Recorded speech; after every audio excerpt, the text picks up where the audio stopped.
Today's episode is executive produced by Daquan Weaver.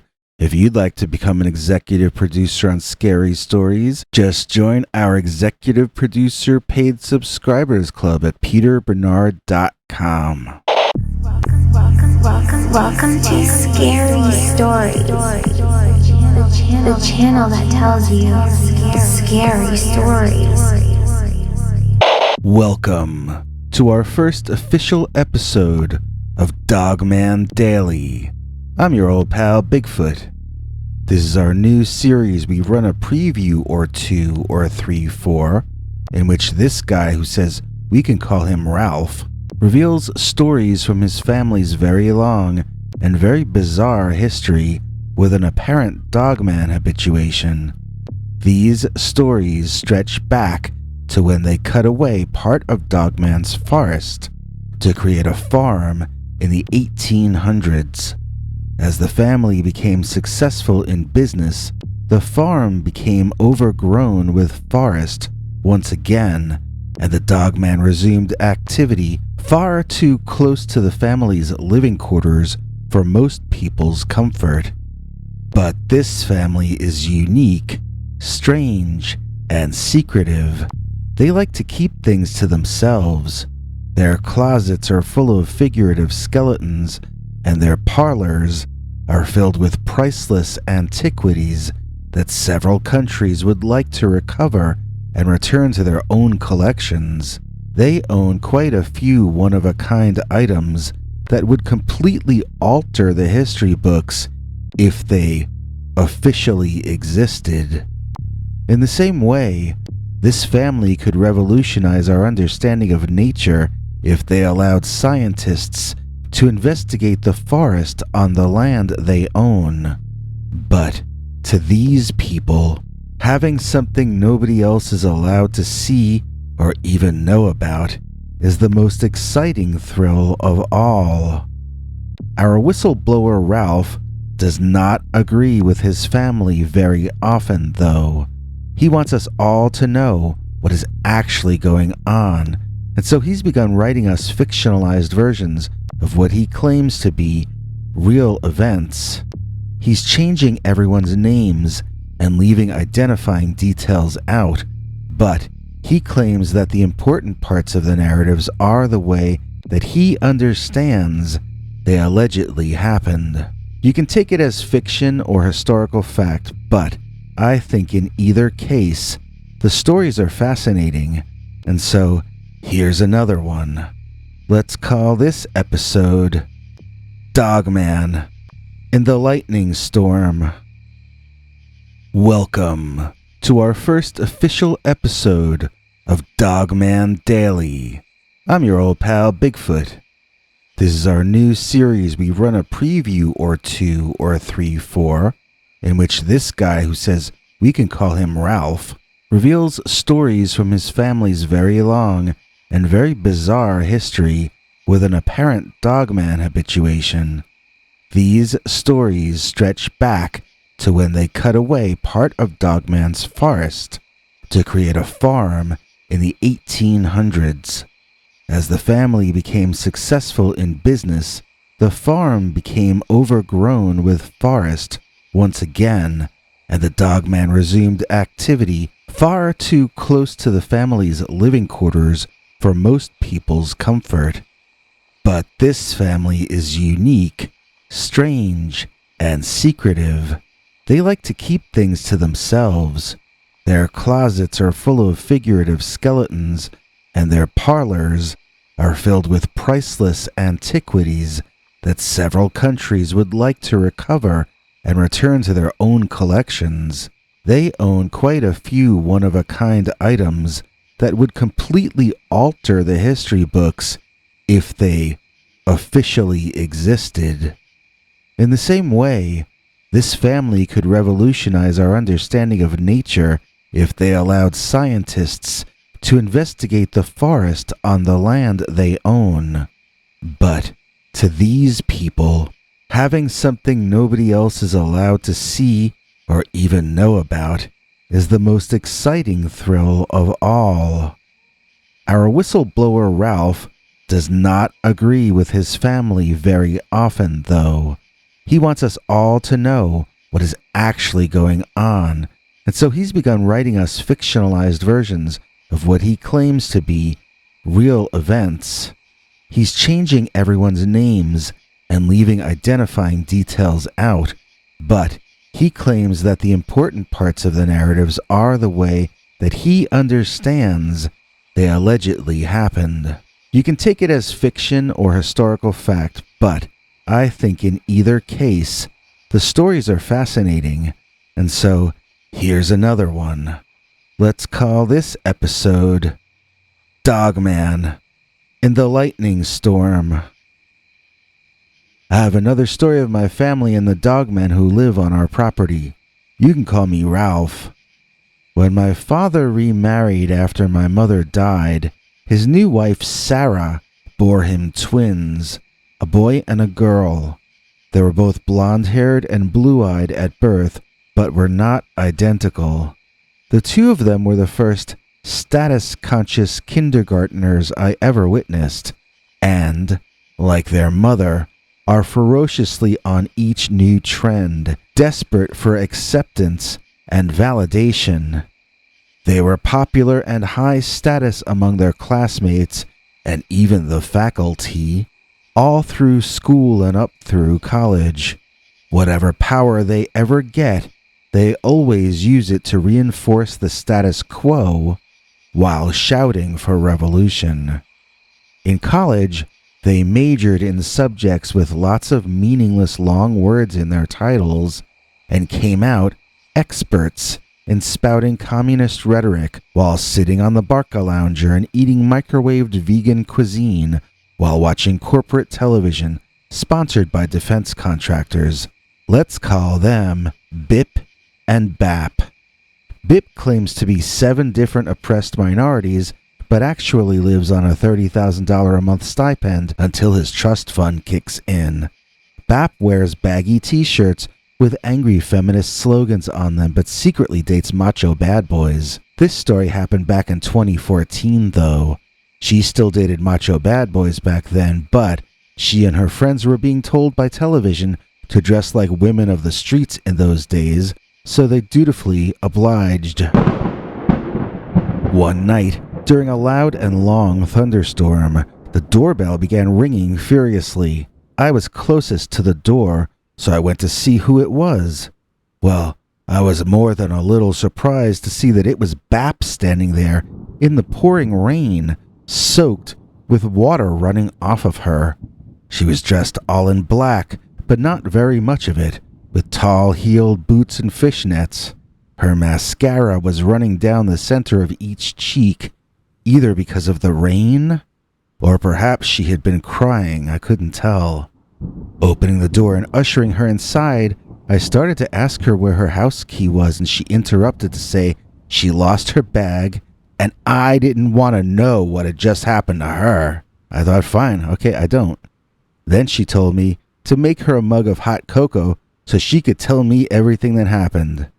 Okay.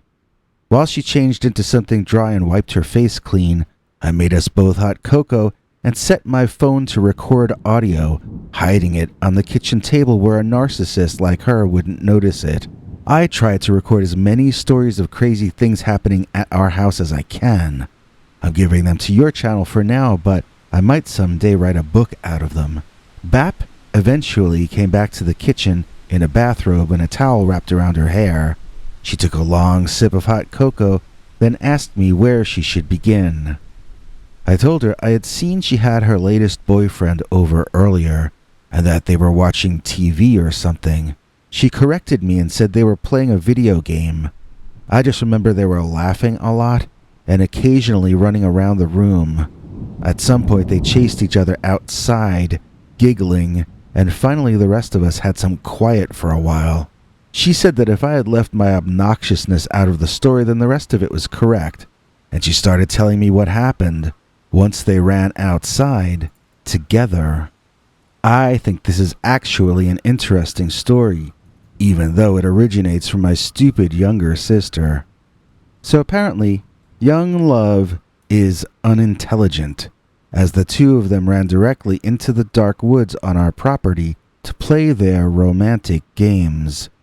This area used to be a farm a long time ago, but has been forest land since before any of us were born. It's not a place to go in at night if you don't have to. As everyone in my family knows, those woods are not only supposed to be haunted and very easy to get lost in, but they are also known to be the home of some occasionally quite dangerous dogmen.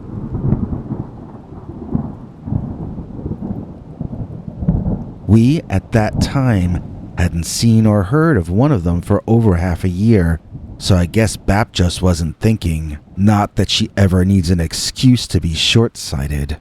So the two of them were trying to hide from each other in those trees, Bap and her macho boyfriend in his leather jacket.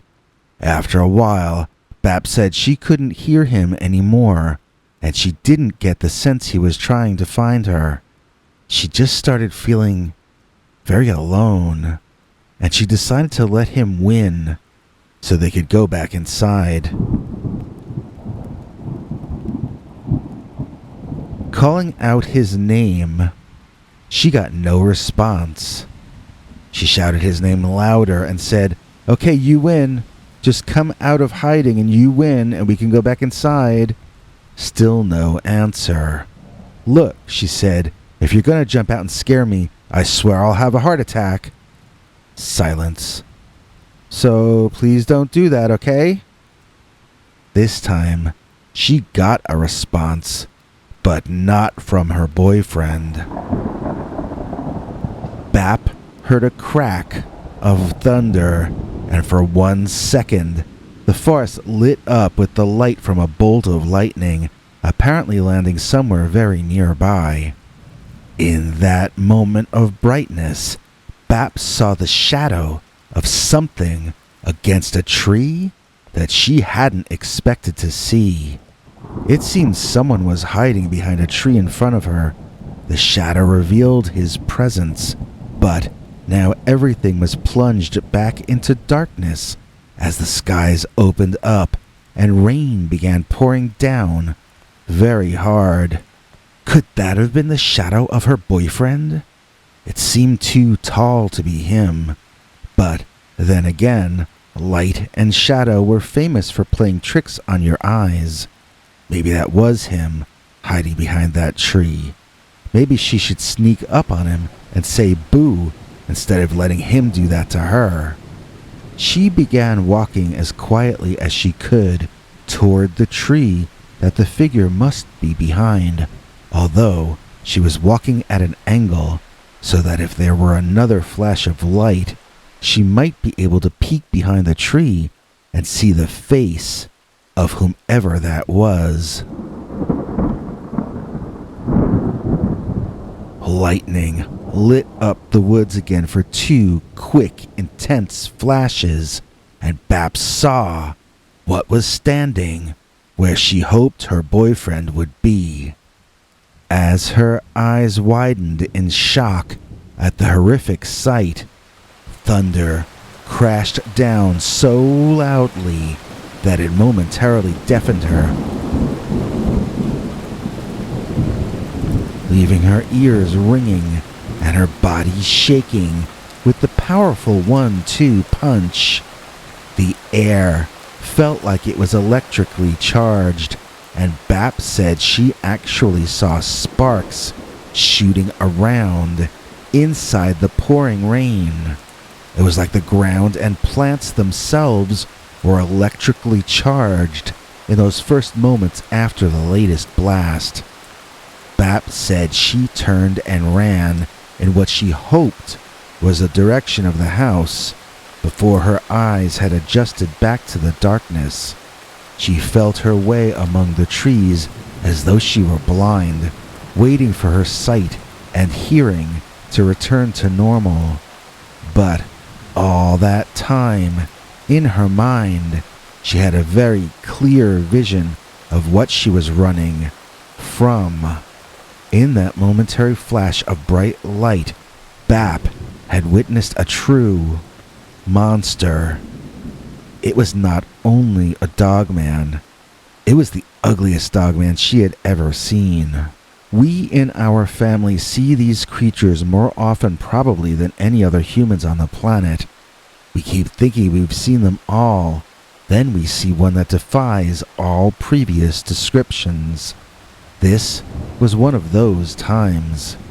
She saw a young bull dogman, but one that possessed a feature we've never heard anyone talk about before or since.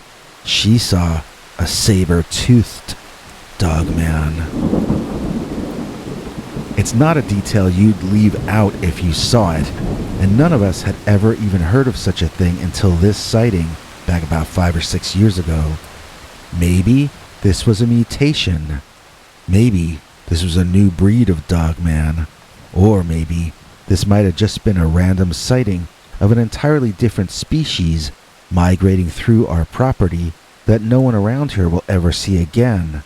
I don't know, but I know she insisted that the teeth on the bottom protruded past the lips on top, and the same for the top fangs hanging down. It gave an effect like it was an alligator dog that walked like a man.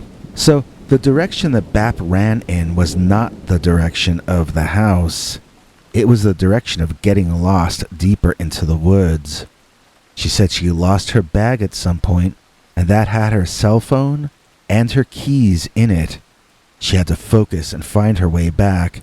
She thought she could hear the dogman chasing her, but then she thought it might just be the sound of the large raindrops falling down all around her.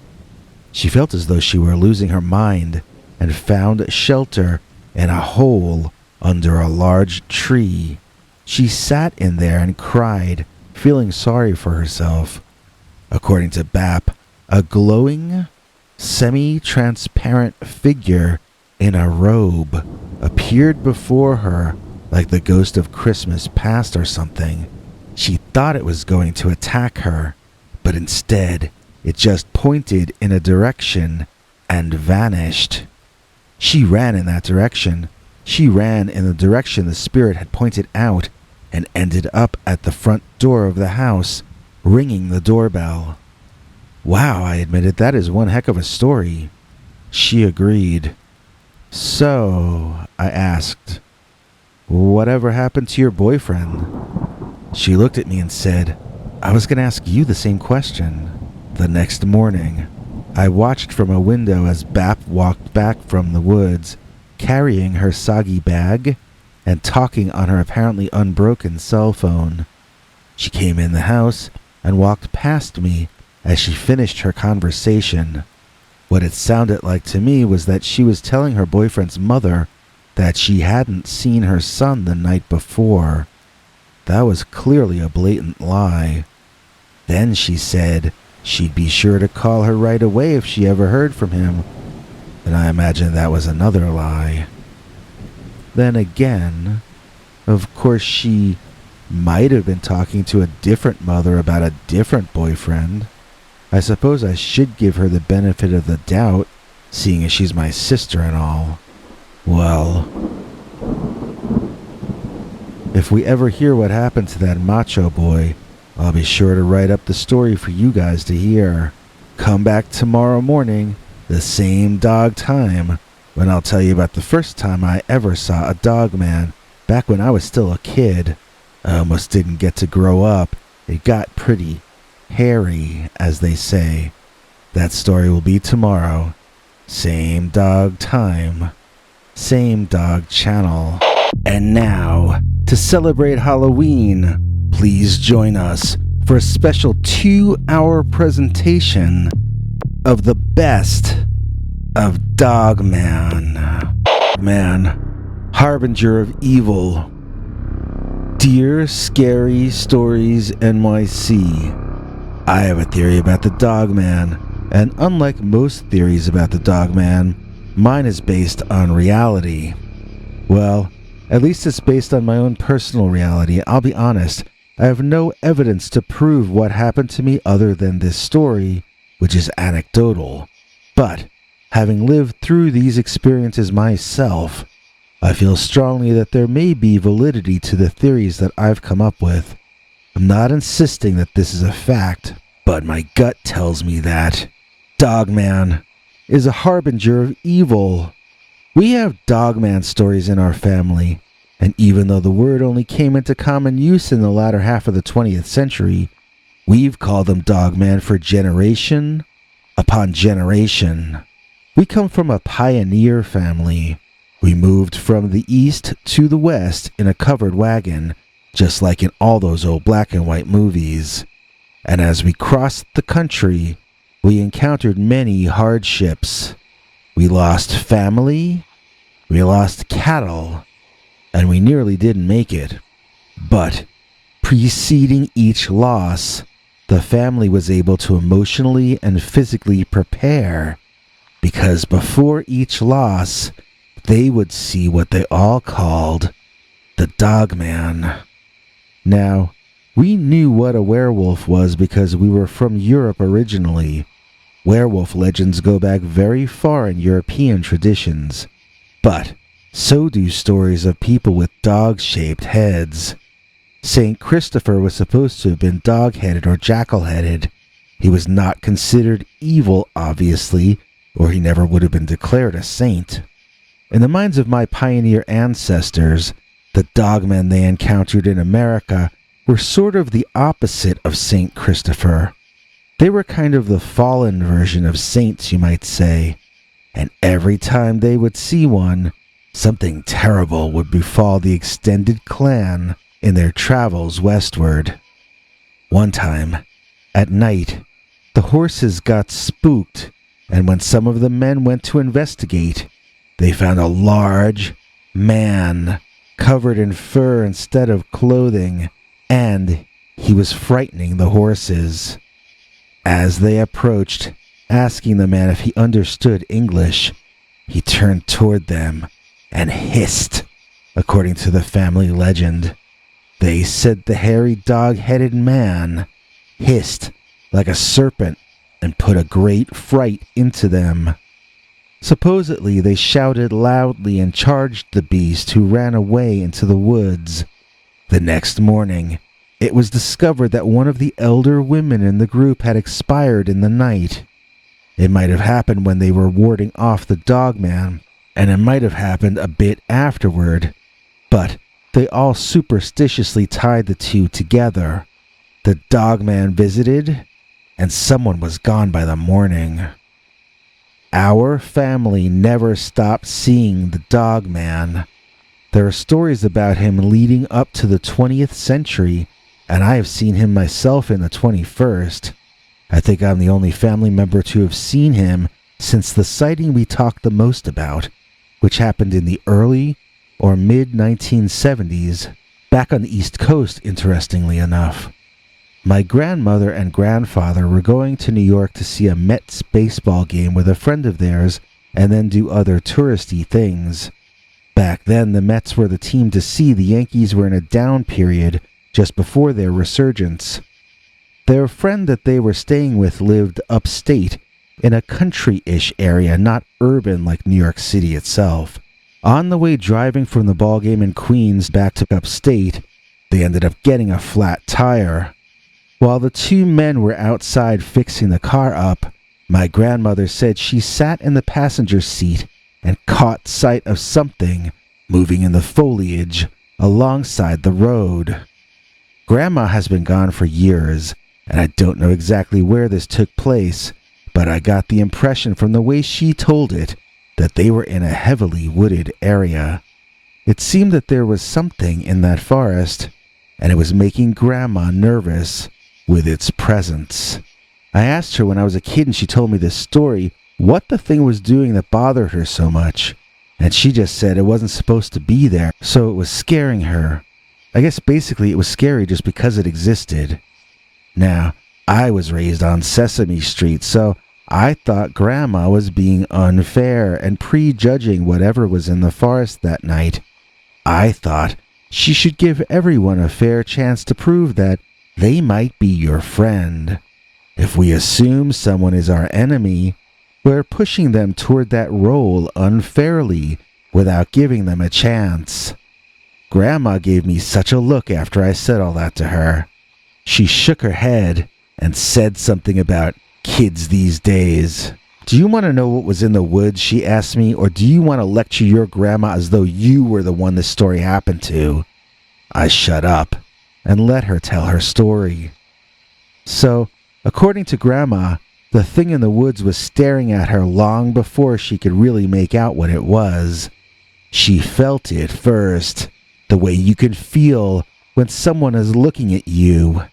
Then, she made out the eye shine.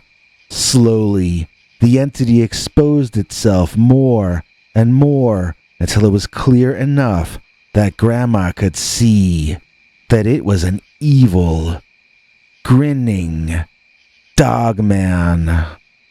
That was the first time I had been told about the Dogman, but it was far from the last. I wanted to know everything about what she saw, but she told me that most of it was hidden from her view. She really only saw the head, and it was crazy looking. It stared wild-eyed at her and grinned as though it knew something that Grandma didn't. She felt like it was laughing at her. I asked, if she only saw the head, could it be possible that it was really just a dog? She said no, because the head was up off the ground where a man's head would be. It was clearly standing upright and therefore was not a dog, but a dog man. I thought about that and asked if, in the dark, there might have been a rock or a ledge or something behind the bushes so that the dog might have just appeared to be standing with its head that far off the ground. Grandma grew impatient with me. No, she stated plainly. As I started to ask another question, she grabbed the remote control and turned the TV on. When I tried to ask my question anyway, she turned the sound up louder. I only wanted to learn. After that, I would ask all the older family members for stories about the Dogman. Grandma was the only living one who had seen it herself, but there were all kinds of legends. In one story, the Dogmen were working with the Native Americans to keep our family out of the West. In another story, the Dogmen were working for a rich land baron who wanted to keep our family out of the West. It was a land grab time, and everyone was battling to keep whatever patch of dirt they had managed to stake a claim in. And whenever the Dogman was seen, it was assumed he was working for whomever the current local bad guy was. As I heard the stories, I didn't really accept the idea of the Dogman being for sale to the highest bidder. He just didn't seem like a mercenary to me. I felt like this was some kind of animal that they must have been misinterpreting. Maybe it was as intelligent as humans. Could that be why they assumed it was the hired hand of these people or those? Never in any of the stories I heard did the beast wear clothing. And never in any of the stories did it act like a man in any way at all that I could figure out. It would show up, scare the bejesus out of someone or a group of people, then go. Afterward, the next tragedy that occurred was blamed on the prior Dogman visitation. Were they actually related? Was there actually a cause and effect between the appearance of the Dogman and the ensuing tragedies? Or would all these things have happened anyway? One day, when Grandma was nearing the end of her life, enough water had gone under the bridge that I risked bringing up the Dogman story again. I asked her, if Dogman is a harbinger of doom, then what bad thing happened after she saw the Dogman? The expression on her face wasn't the one I was expecting, as she became very sad and started crying. My father soothed her, and my mother took me out of the room at the hospice. That night, Grandpa passed in his sleep.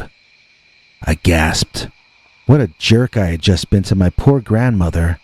I had put her through pain just to satisfy my curiosity. I was racked with guilt, and it never really got resolved before Grandma was gone too.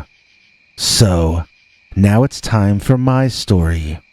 As I said, as far as I know, I'm the only member of the family to have seen Dogman in the 21st century.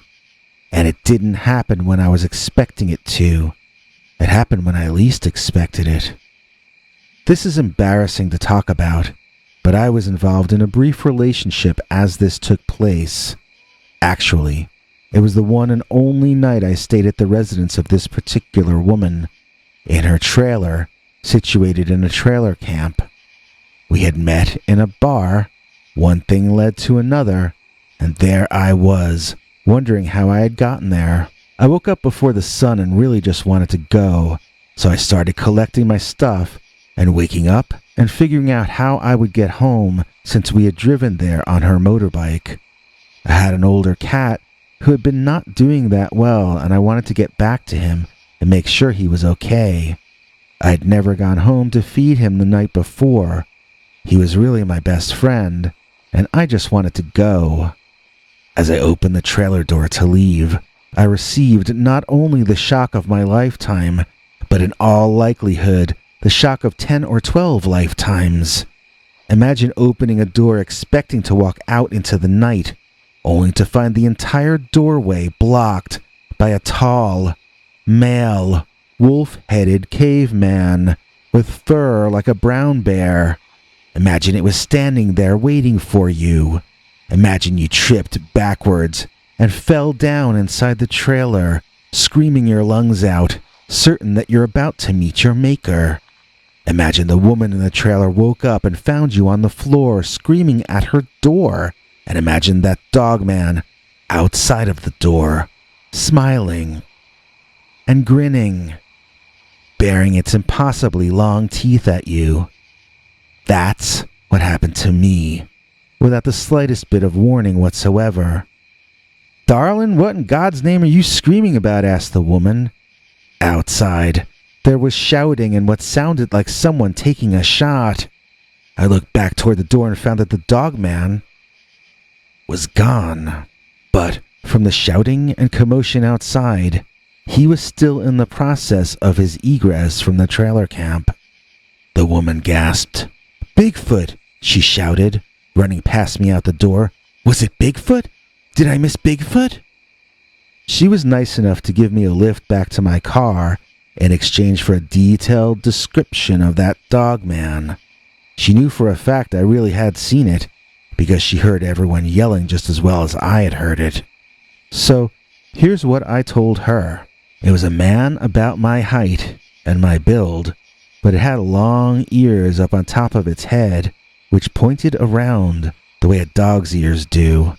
Its fur was more like a brown bear than anything else, but its epidermis appeared much darker under the fur, like how a gorilla's skin looks dark and leathery. This was like that. It had big hands or claws. I don't honestly remember much about it, but I remember it smirking and seeming to be laughing at me. That was the most unnerving part, that it had been standing in that doorway waiting for me to come out. It knew I was going to do that before I knew it, and it wanted to see me personally. It wasn't just smirking at a random human, it was smirking at me, and it knew who I was. I can't prove that, but I just know it. I have no doubt about that part of it, but I can't ask you to accept that same belief, since I can't prove my case beyond a reasonable doubt with the scanty circumstantial evidence that I'm providing. All of these thoughts were swirling in my head as I drove home. I remembered all the stories about the Dogman from my childhood. One by one, they came back into full memory, and then I remembered the worst part about someone from my family seeing one of those things. I had forgotten that the Dogman is a harbinger of doom. My cat. I had to get home to my cat.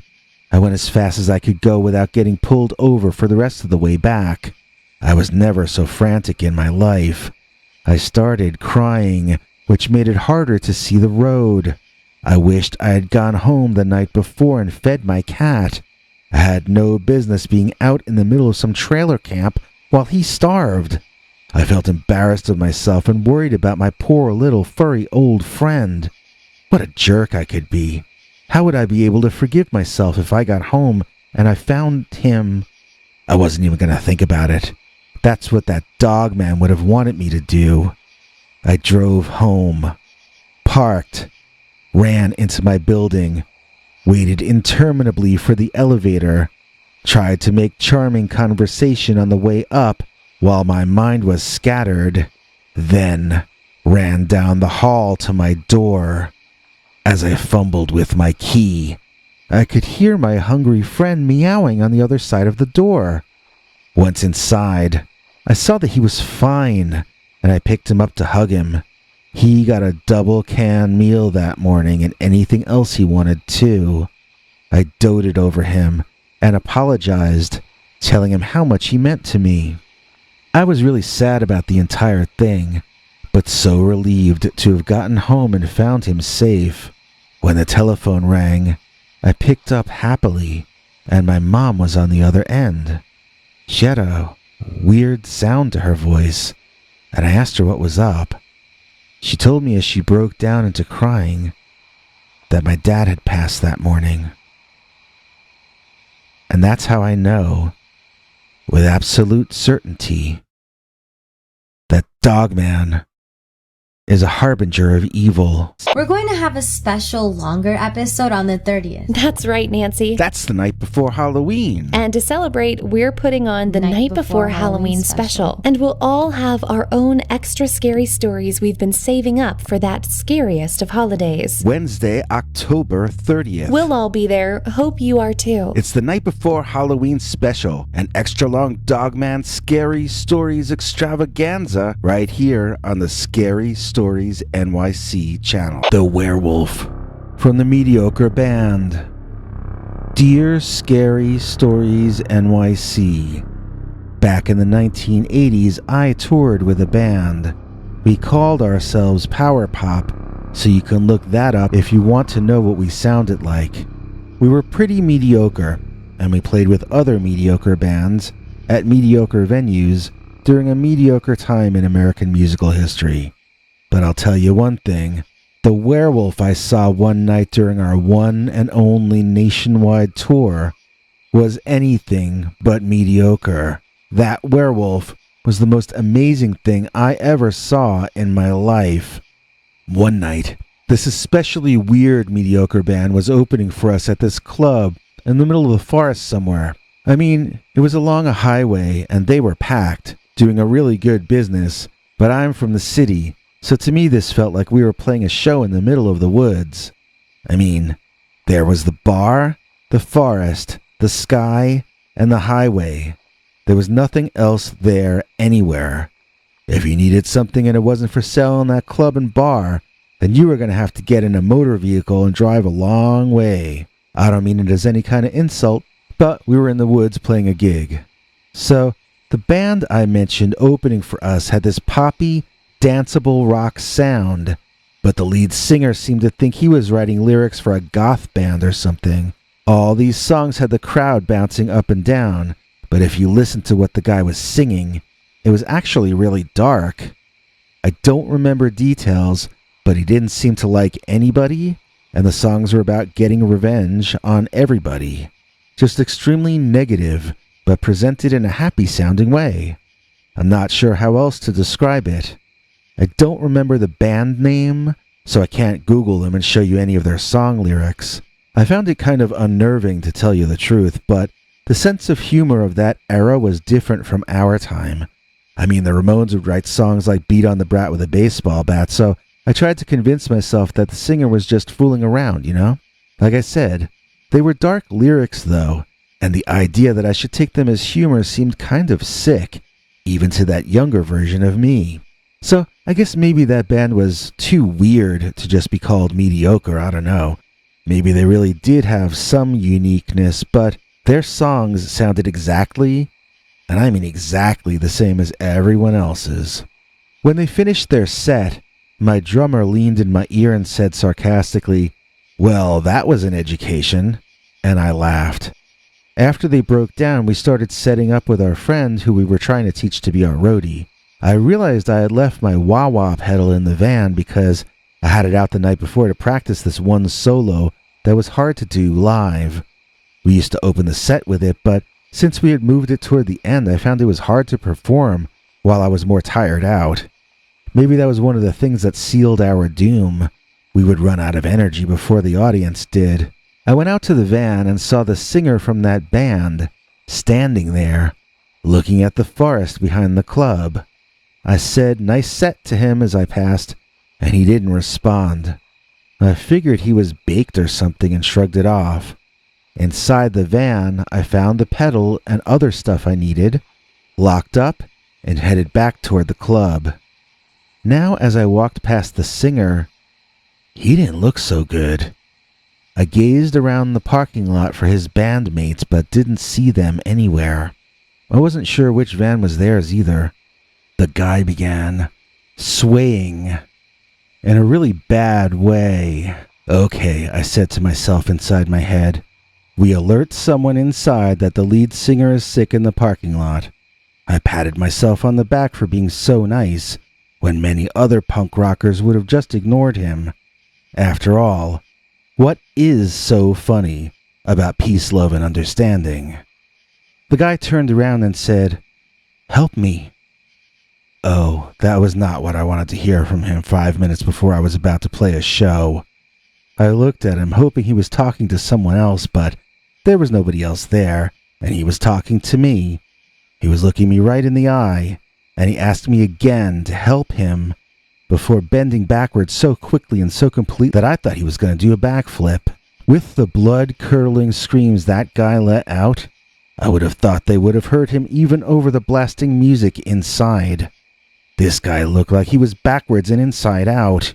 His stomach was up, his back was down, and everything just looked wrong. He sprang back up, screaming, and ended up on all fours now. His body was cracking and making disgusting noises. It was morphing into another form, but at the same time, I thought he was melting. He was shouting in agony, and I was screaming in utter shock. I literally had no clue what was going on. I didn't even have a guess. Maybe I was thinking it was scanners in real life. I don't know. I kind of did feel like maybe it was an illness, and maybe it was an overdose, but also maybe someone was attacking this guy in some way I couldn't see. At some point in the middle of my screaming, and him screaming, he looked up off the ground at me from his position on his hands and knees, and I saw that he didn't even look like the same guy anymore.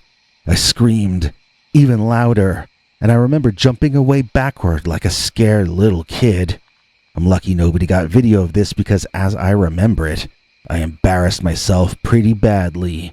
And if that's how my memory goes, then reality was probably even cringier. I'm forgetting a lot of details. I feel like I'm leaving a lot out. But I remember seeing my wah-wah pedal and gear on the ground of the parking lot in front of me, so I must have dropped them when the guy first scared me. This guy's screams started sounding more like barks, like dog barks, and his face grew longer, but not like American Werewolf in London. It kind of grew longer in stages, not like someone pushing out the inside of a werewolf mask. It wasn't as sudden as that, or as smooth, and judging by the guy's reactions, it hurt a lot, too. Yeah, this was a werewolf. There wasn't anything else it could be. The lead singer of the pop band with all the dark lyrics about revenge turns out to be a werewolf. Sounds like a plot from Goosebumps, not something that really happened. I wouldn't believe it if you told it to me. In real life, I completely made a fool out of myself, screaming like a baby at the sight of it. The guy stood up like a man, and he still had all his clothes on like before. It wasn't as though he grew larger during the transformation, but I bet those furry legs were making his tight leather pants a bit uncomfortable. I decided to run inside, and that wolf barked in my face, allowing me to share his ode to putrid breath. Soon, my legs were following the request of my brain and actually running toward the bar entrance. I made it inside, and the music seemed intensely loud, louder than any music had ever seemed before, and yet at the same time, comforting. I turned around trying to figure out how to lock the door entrance. I didn't want the Dogman following me in. I was still dazed and in shock, and my would-be roadie friend came over and asked me if I was all right. I said yeah, and he asked me where the wah-wah pedal was. I had to think. Where was that wah-wah pedal? In the van? No, I had gotten it from the van. Oh, by the werewolf, that's where it was, so that's what I told him. I left it out by the werewolf. Can you get it for me? Then I walked up on stage to get ready for the show. When my buddy set up the pedal, he laughed and told me that the music was so loud, he had thought I had said there was a werewolf outside. I looked at him seriously and asked, "You mean there wasn't?" That got an even bigger laugh from him, and we started off the show with a bang. So, by the time our roadie got out to the parking lot, there was no more werewolf anywhere to be seen. He had split. I sometimes try to tell myself that I imagined the entire thing, but I was fairly sober that night, at least, relatively speaking. I definitely wasn't in a state to be hallucinating the Wolfman. And if you see a guy change into a dog-headed man and bark at you, what else could it be but a werewolf? So, I saw a werewolf. I got snarled at by him, and he barked in my face. I can still to this day remember what his breath smelled like, and I think of him on hot days when garbage starts to rot. If it was something I imagined, I sure put a lot of detail into my hallucination. I might be wrong, but I do think that this really happened on that night, and that still leaves open the question of, assuming what I saw was real, what exactly is it that happened? I got out of music about 8 or 10 months later, and it was bitter for me. I stopped listening to anything but oldies because it was too painful to think that those guys were still out there living their dreams while I was just working to earn the rent.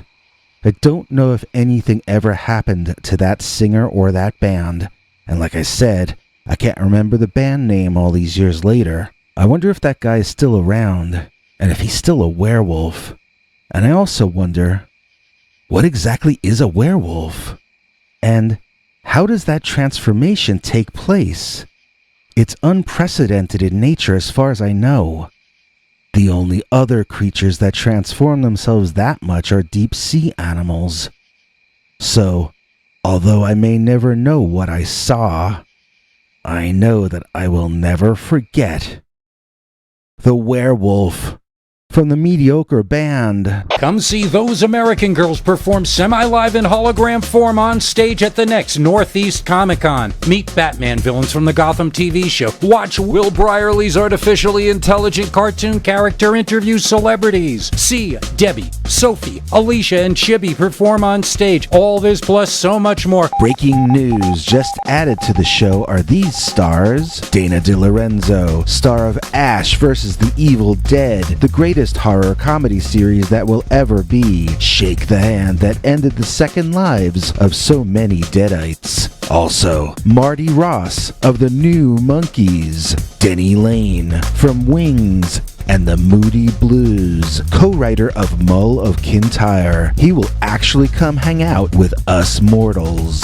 Hosted by the king of pop culture himself, Gary Summers. That's the last weekend of November 2019 in Boxborough, Massachusetts, home of the Wolf People. Dogman. In the traffic jam. When I was a kid in the 1970s, we would go to visit relatives in New Jersey, and there was always a point in the journey where we were on some highway, maybe it was the New Jersey Turnpike, where there were steep hills on either side. I remember walls on top built to prevent rocks from falling on the cars, but there were also some boulders down on the ground level, showing that the walls didn't always work. There were also trees up there, some of which had fallen down toward the road, top part down, due to the steepness of the incline. In short, It felt like the most dangerous place in the world to get caught in a traffic jam. And then, one Sunday, we did get stuck in traffic right there. My father was in a horrible mood, and my mother was angry at him because he was angry. I decided to keep my mouth shut because it was better when they bickered with each other and forgot about me than when they teamed up to agree that I wasn't good enough again for whatever reason. A lot of kids seek their parents' approval. I sought my parents' neglect. When I was bored and stuck in traffic as a kid, I would imagine things happening around me to make it more interesting. Like, I would imagine a brontosaurus sticking its head over the hill and looking around. I didn't want to imagine anything that large this time, as I was concerned about those boulders and trees falling on us while all these drivers beeped and shouted at each other. I wondered how many idling car engines it would take to vibrate enough and knock one of those giant boulders loose up there. I chose a large one and imagined how it might roll down the hill. Would it roll over us?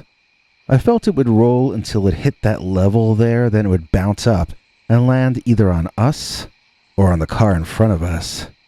I guessed it might keep traveling to our left after it had squashed us so we couldn't follow it any longer. Fun memories of childhood. So, I decided to imagine a superhero was there who could fly around and save us if a boulder did happen to come loose and head our way. I decided it should be Dial H for Hero, where that little blonde kid would dial his 20th century rotary phone dial from outer space and change into a different unsellable DC hero that they needed to reestablish trademark on. I was trying to decide which one of those heroes might be best for this job when the beeping up ahead changed into screaming. My parents kept bickering, lost in their own world, each trying to assert to the other that their ego was the more important one. I wanted to ask them to be quiet, but that would have caused them to yell louder. And at me. I listened as intently as I could, and I stuck my head out the side window so I could try to see further off in the distance. All I saw was a long line of cars standing still, curving to the left until I couldn't see the road anymore. I got back inside and started wondering what it was causing those kinds of screams. It must have been something pretty uncool, that was for sure. Those were not the kinds of screams girls made when a rock star took the stage. Those were the kind of screams that girls made in monster movies. Could it be a monster? That got me excited, then worried.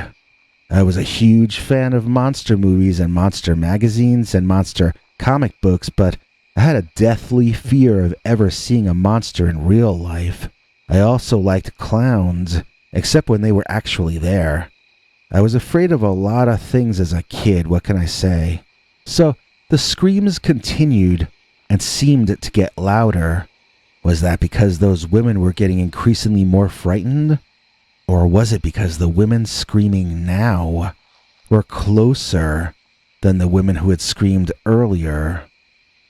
As this went on, I was noticing that the questions I was asking myself were growing increasingly more terrifying in their implications.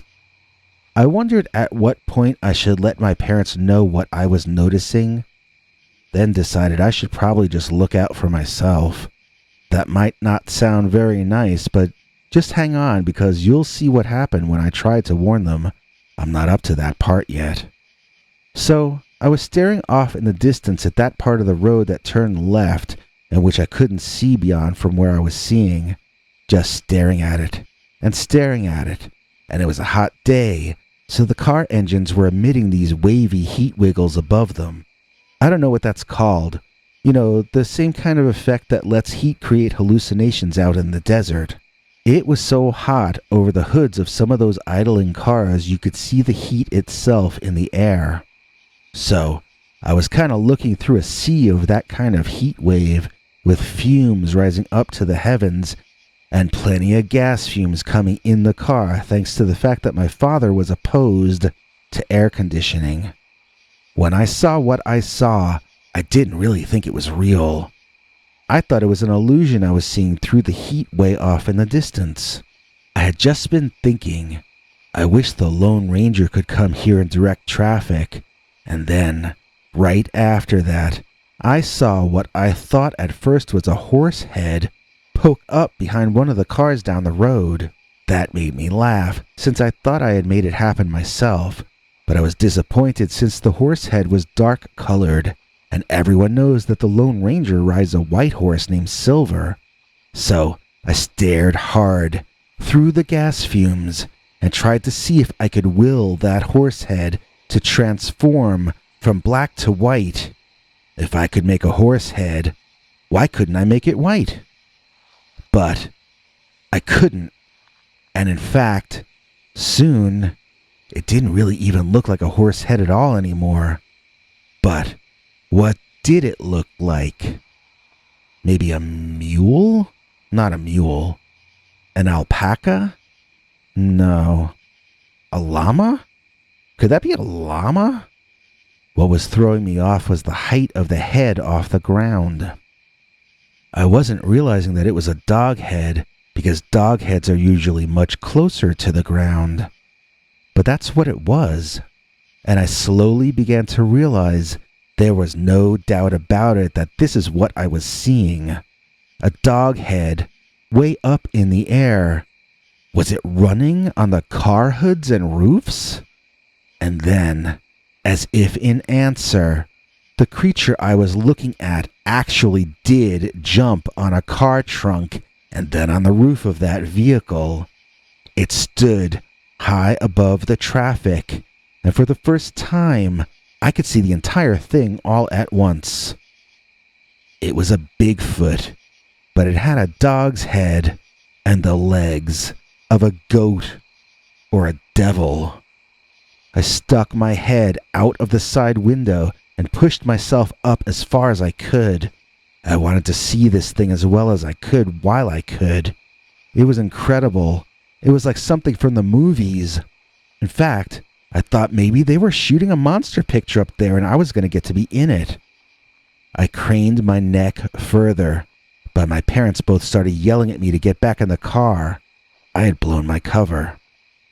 They asked me what I was looking at, and then, as I tried to answer, they yelled at me that I was going to get hurt when another car sped by. I reminded them we were in a traffic jam, and I was told not to talk back to my mother. All of a sudden, he was on her team again. Then, my mother shouted at me for not telling her what I was trying to look at, the question she had not allowed me to answer. I was looking at the werewolf, I said, and they both grumbled and shook their heads. He's your son, said my mother. Don't blame me for him, responded my father. It was your idea to have a kid. The werewolf bounced from a car trunk to the car hood behind him, then up onto that car's roof, then over and over and over again he bounced, coming closer and closer to us and leaving men, women, and children all screaming in fear in his wake. My parents argued, and I wondered if that wolfman might want to reach inside our car when he got to us. That might turn out to be bad if he did that, it seemed to me. I locked my door, then set about rolling up my window. My father stopped belittling my mother for a second and screamed at me to open my window back up. Didn't I realize it was an oven in that car? I ignored him and leaned over to the other side of the car to do the same with that door and window. Your father asked you why you're doing that, my mother bellowed. He actually had not asked that, but I answered the question anyway. I pointed through the front windshield. Both my parents turned at the same time. They both saw the monster at the precise same moment. They both got frozen in shock. I leaned forward, locked both their doors, rolled up both their windows. I don't think they ever noticed. It was one of the most iconic moments of my childhood, watching that Dogman run up and over our car. He did it unbelievably fast, and yet I captured it in my brain in slow motion. I remember how every hair blew in the wind as it made its super athletic advance on wherever it was in such a rush to get to. People in the side lanes started driving on the dirt alongside the highway, and traffic started slowly moving out of there. My parents didn't speak one more word for that entire trip, and I had to lean forward and roll their windows back down for them after the Dogman had passed us. But Dogman is a real animal. It's not something paranormal or supernatural, and I know this. I saw one running down the highway in the middle of the day. It was like a super fast bear with goat legs and monster claws. I can understand why people would think it had magic powers or whatever, but if it did, then it wouldn't have had to run down the highway. It could have just taken its flying saucer or teleported, right? No, Dogman is most definitely real. And I know, because I saw Dogman in a traffic jam. Hey, it's me, Henry Lee Dogman, here to thank those of you who support all of us here at Scary Stories NYC. It really helps us if you click like, and if you forward our videos or leave cool comments. If you can, it helps us even more when you let us share our 25 episode and growing collection of uncensored, scary Dogman stories with you by becoming a paid subscriber at peterbernard.com. That's right, join our monthly club and get 25 stories right off the bat, each of them wilder than what we're allowed to tell you on this channel. Then, each Sunday, get another new scary story, usually a Dogman story, but always uncensored and secret, available nowhere else on the planet. Please consider joining us today at peterbernard.com and keep the scary stories coming. Thanks, everyone. I saw my classmate become a werewolf. Dear Scary Stories NYC, I have a Dogman story for you that happened back when I was still in school. I had almost completely forgotten about it. We didn't use the term Dogman back then. I don't know if I had ever heard that word. When I saw that kid change, I thought I was looking at a guy turning into a werewolf. The story actually doesn't start with me seeing what I saw. That happened later on. At first, I started dating this girl. Let's call her Heather just for the fun of it. She was very pretty and popular, and the only reason I got to date her was that I was on the school baseball team. When the coach dropped me shortly after that, she dropped me like the umpire called the infield fly rule when she was trying to trick the base runners. But that's a story for another time. This story took place while we were still together. One day, she and I were at the food court in the mall getting lunch. After we each got our food, we went looking for a table to sit at. This rich kid from school waved at Heather and smiled. He seemed to be inviting us to sit at his table. She waved politely, then pushed me away from that kid so that we could sit as far from him as possible. When we finally sat down, I asked her what that was all about. She told me a story I would find very hard to believe, at least at first. According to Heather, that guy, let's call him Stevie, was a werewolf. I almost spit out my drink like I was in a Three Stooges film. I was so surprised. It's not your average type of behind-the-back insult, you gotta admit. I thought she would tell me that she had a bad date with him, or he was mean to her friend, or something like that. Nope, he was a werewolf.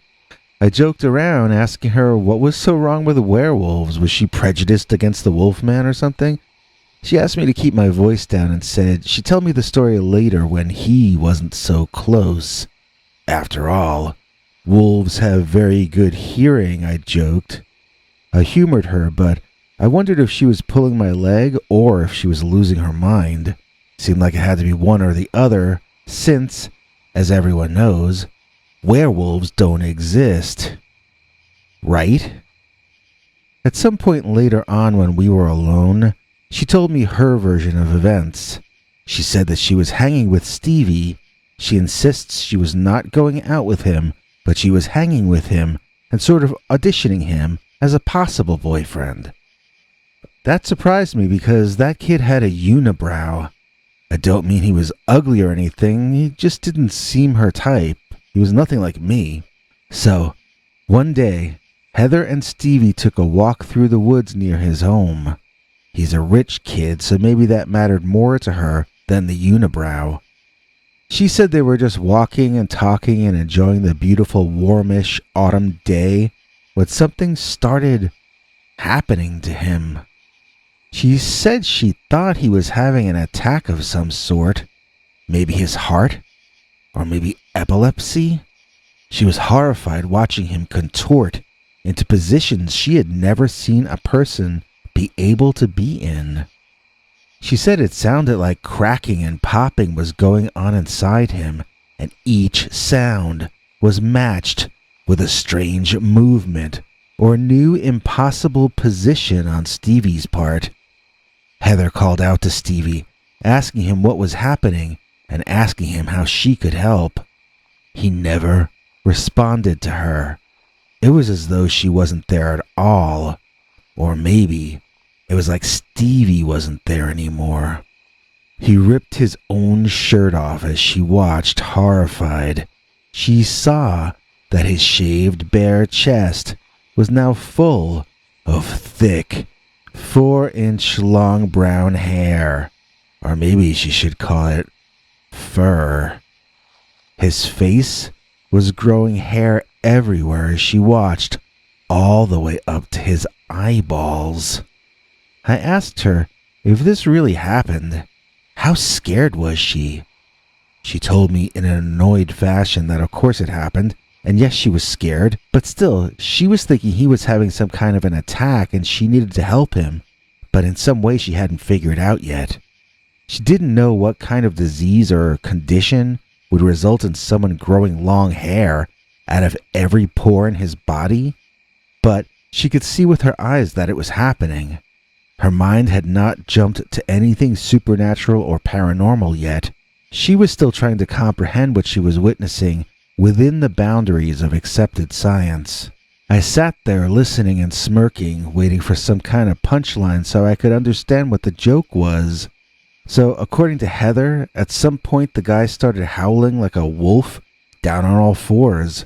I couldn't take it any longer and I started laughing. I was like, so Stevie ripped his shirt off to show you his hairy chest, then got down on all fours to howl? That was the funniest thing I had ever heard. Well, why weren't you impressed? I asked. Sounds like he's the manliest man on campus. That's just it, Heather told me. The longer this went on, the less of a man he actually was.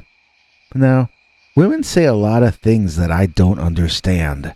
It's taken me decades to finally give up and admit that, but whatever she meant about him becoming less of a man sped by me too fast for me to even hear it whizzing past me. I was lost, and I told her that outright. He was a wolf, all right, she snapped out at me. He changed into a wolf. I asked her, so he was a dog-shaped animal? He fell out of his clothing and was like a real wolf? Well, no, she said, and then it was my turn to get annoyed. He's a wolf, he's not a wolf, he's hairy, but less of a man, he's everything. Stevie is just everything at once. Well, she said, he was a wolf, but he still walked like Stevie, you know? She was sticking to her story as well as she could. He was a werewolf version of Stevie. I couldn't stop him from getting sick, and the sickness turned him into a hairy man. The sickness pulled his ears up and back, it elongated his face, and made it appear dog-like. I shook my head. I couldn't accept what she was telling me. There was no way what she was saying actually happened. People can't transform and mutate in front of your eyes into a hybrid creature? Maybe over generations in a mad scientist's lab, but not in front of the eyes of pretty girls going for a walk in the woods. So what happened then, I asked. Did he eat you up, Little Red Riding Hood? Yes, she said, laughing. He had me for lunch and that was the end of me, and now I'm a ghost sent to haunt you." She jokingly pretended to walk like a zombie, which I reminded her was different from a ghost. She responded that she didn't know how ghosts walked, and besides, it was time for me to give her a kiss. I don't think we ever discussed the werewolf thing again. I didn't believe her, but I didn't know why she was lying either. I had never been introduced to Stevie, so I didn't care much about it if she was smearing him, but I kept it in the back of my mind not to make her my enemy, since it seemed she would make up wild stories about you to tell behind your back. Although I never caught her in any other lie. I never once for a second considered there might be any truth to what she told me about that guy Stevie. That's why, fast forwarding to senior year, when I was working a telemarketing job, I said hi to Stevie while on lunch. He had the same crappy job as me, and since neither of us had any other familiar faces around us, we both went to lunch at the same time and chatted.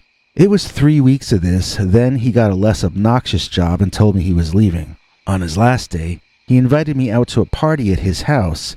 He said his parents were away for the weekend. I said fine, I had nothing better to do. When we arrived where he lived, I absolutely couldn't believe it. I mean, the house was basically a mansion. He literally had a maid that opened the door for us as we walked in like in some old movie. I asked him why the heck he was working a low-paying phone job when he had all this, and he told me his parents had all this. They cut off his allowance when he turned 16, and he'd been working jobs to get spending money since then. Something about learning the value of money or whatever. It was his father's idea.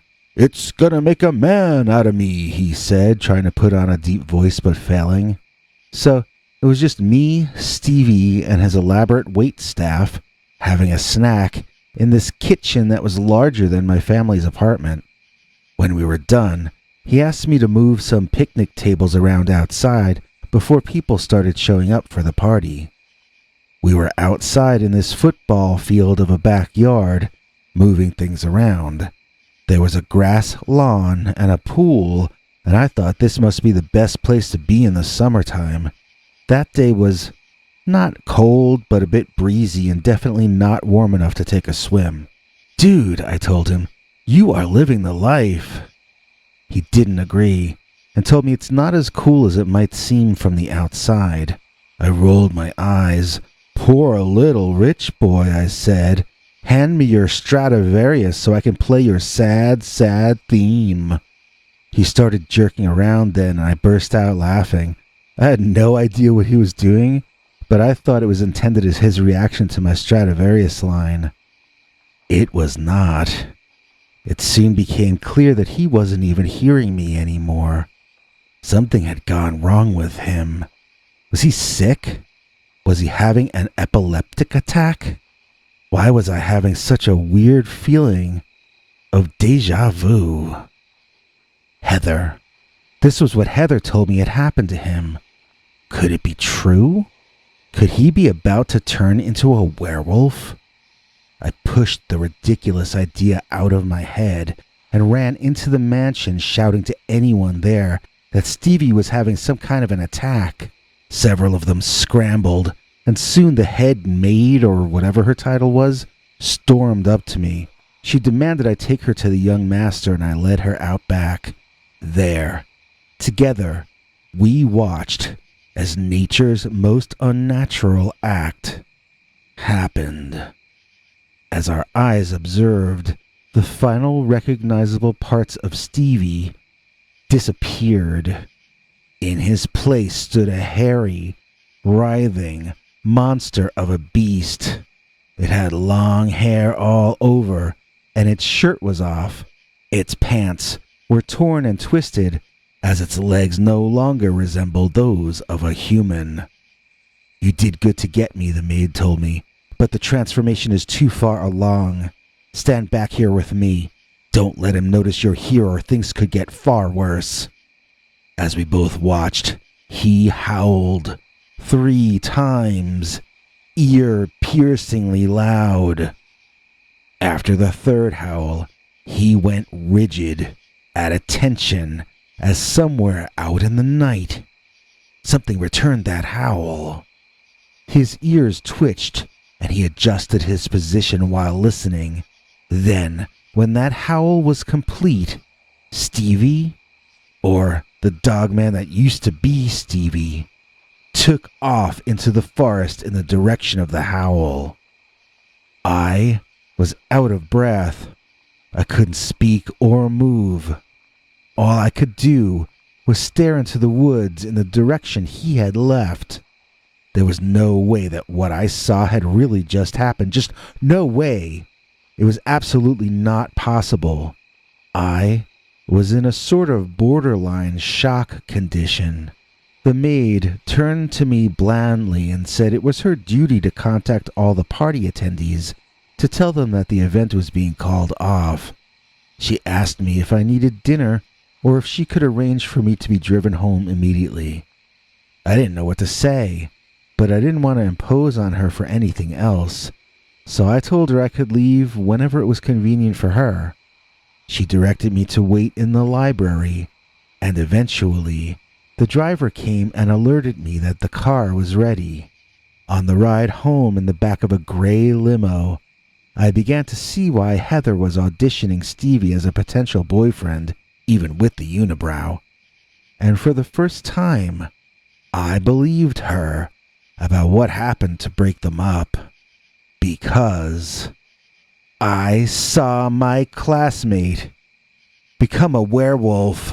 My first story tops anything you will ever or could ever come up with, since it's a story about both one of your people and one of my people, and a little disagreement they had. And the title of this story is I Saw Dogman versus Bigfoot.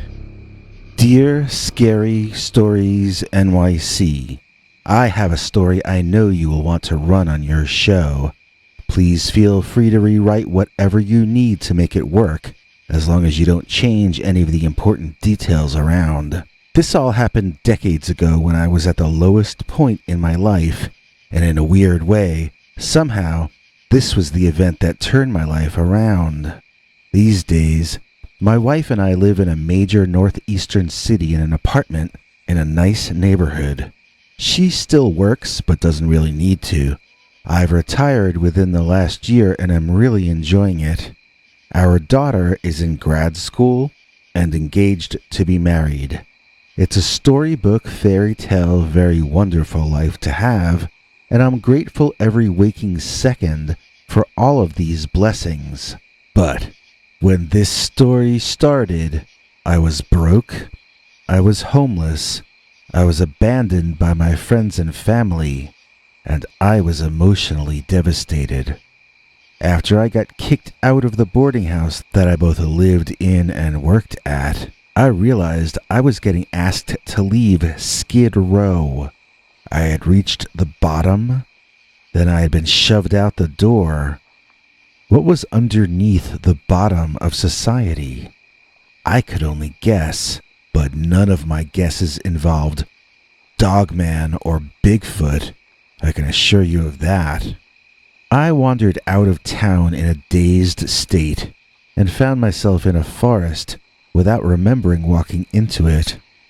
I was hungry and in the middle of nowhere when I found an area with a whole lot of berry bushes all together. They looked like blueberries, but I have no idea what they actually were. They might have been poisonous, but at that moment in time, I would have welcomed going to sleep forever just as readily as I'd welcome a bowl of blueberries.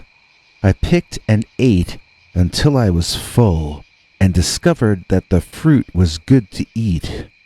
I napped, ate some more, then moved onward. I had made note of landmarks in the area of the bushes so that I might find my way back there.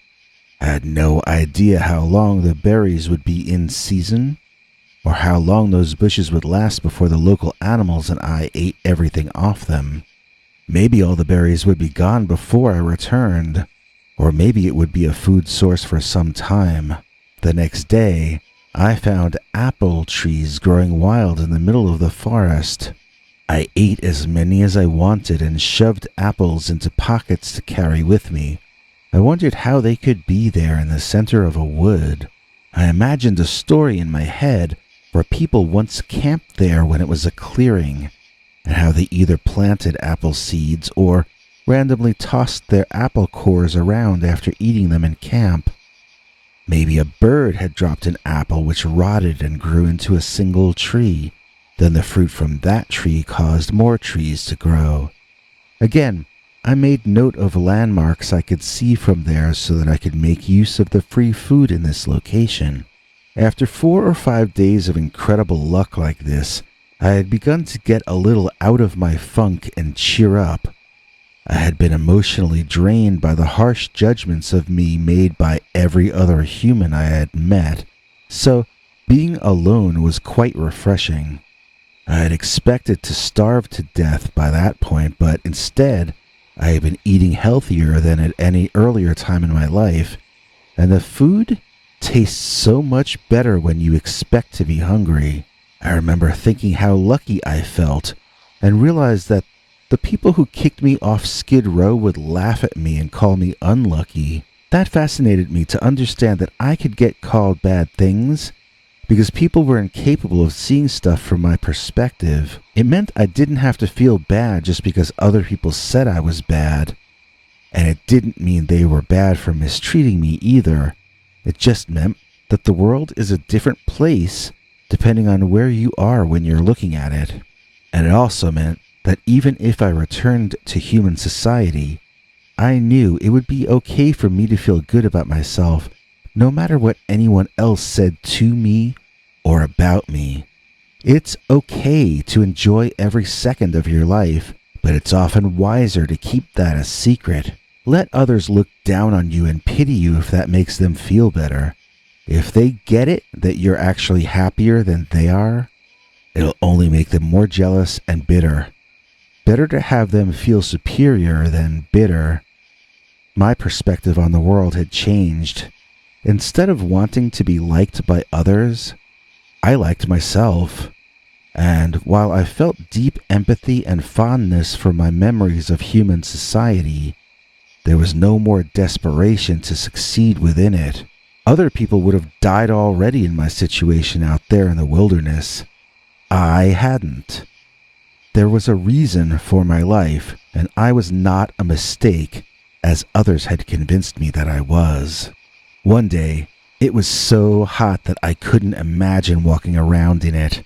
Like a late Indian summer kind of a day, July and October, I found a shaded area under a rock outcropping behind some thorn bushes. It felt safe, and I just passed out from the heat. When I woke up, it had cooled off some and was almost completely dark out already.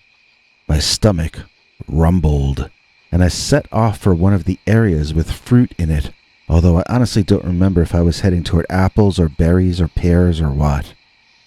I had seen some animals while out there in the wild, but to be honest, not many. I think they hide when they smell humans approaching or something. I hadn't seen any predators at all, and in fact, never thought that there even were any out there.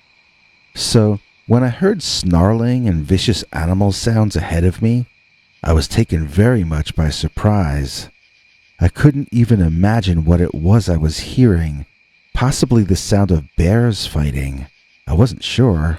I huddled down and listened, trying to visualize what I was hearing, but failing. It was a terrifying racket, and it just went on and on like a prize fight or something. I felt too afraid to move until my stomach began reminding me that hunger is more important than fear. I had to move forward and get past that commotion ahead if I was going to get any food in my belly. I stood up and cautiously, slowly moved forward.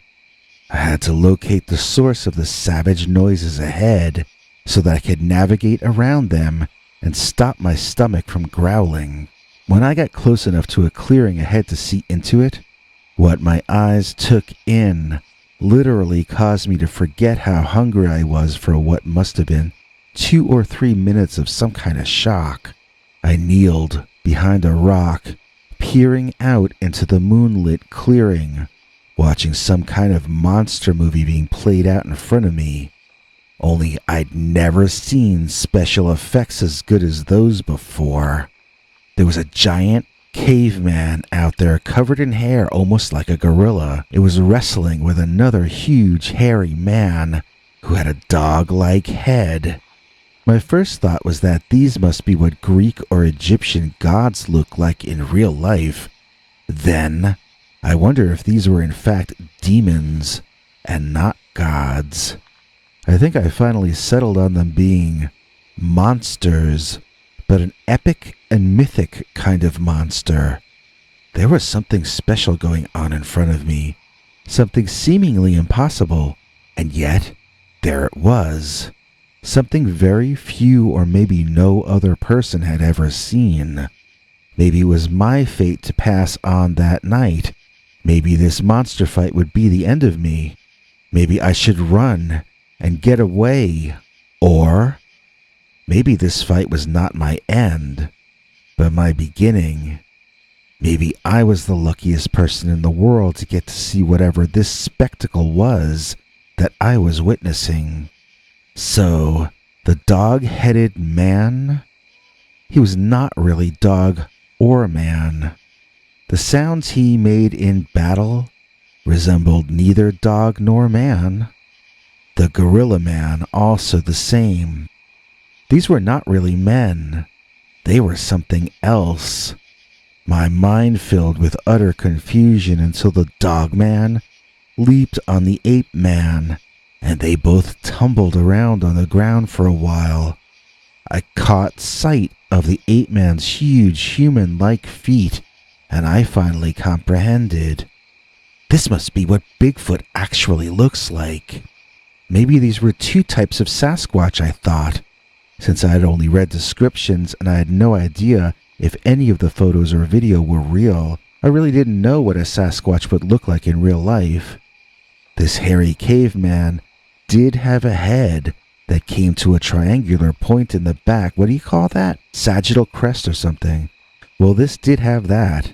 In terms of the body, it was like the popular version of Bigfoot, I guess, but it moved in more of an ape-like way, sometimes going down on all fours while fighting. The face, on the other hand, looked less ape-like and more human than I would have thought Sasquatch would appear. The dog-headed creature, on the other hand, looked and moved much the same as you and I would. It stood far more upright, and it battled like a wrestler, for the most part. It did seem that when the two locked in clinches, that it was snapping at its foe, which was dog-like behavior. So I'm not trying to say it was a normal human. It was, like the Bigfoot creature, clearly something extremely unique and all unto itself. All at once, a breeze blew from their direction. I felt ill. The bad odors reminded me that I should get out of there and find myself something to eat, which is pretty much what I did. I just gave that clearing a wide berth and navigated around it to my ultimate goal. That night, all I could think of was how eager I was to get out of the forest with the giant cave people in it and get back to my own kind. I did rejoin humanity soon after that, but I did it with a new attitude and found that not all people hated me. A lot of how people treat you stems from how you treat yourself, and that's a lesson I might not have ever taken from theory and put into action if I hadn't stumbled upon Dogman versus Bigfoot. Don't go anywhere, it's my turn next, and I've got a story that's much scarier than Bigfoot's, and it's called The 3 a.m. Dogman. Dear Scary Stories NYC, my story involves me getting annoyed at my wife for being afraid of werewolves until I saw the werewolf that had been frightening her. I learned my lesson the hard way and I would never again laugh at anyone reporting something strange. Let me go back to the beginning when it all started. When my wife and I were able to afford our first house, we moved to a new community about an hour's drive from the city we both worked in. It was a gated community carved out of an old forest. I was really surprised that my wife wanted to move there, since she's always talking about environmentalism. That one little town probably wiped out several endangered species that used to live in those woods. But I know one species it didn't wipe out, and that would be the North American upright walking canine. So, if you've ever been an adult in the late 20th or early 21st century, then you already know what a grind life can turn into. It seems as though you barely get home before you have to get back to work. It can be so hard keeping up with your job that you neglect your family or get short-tempered with them. This is what happened when my wife developed a habit of waking me up between 3 and 4 a.m. every single night to tell me that there was a werewolf outside our house. I assumed she was having waking dreams and would crack jokes each time it happened. The jokes hid my genuine growing impatience with her. Just because her sleep was being upset with nightmares didn't mean she had to destroy my life in the process. It was getting harder and harder for me to get back to sleep each time she woke me up, until one night I really lost my temper with her and told her to leave me alone with her nightmares.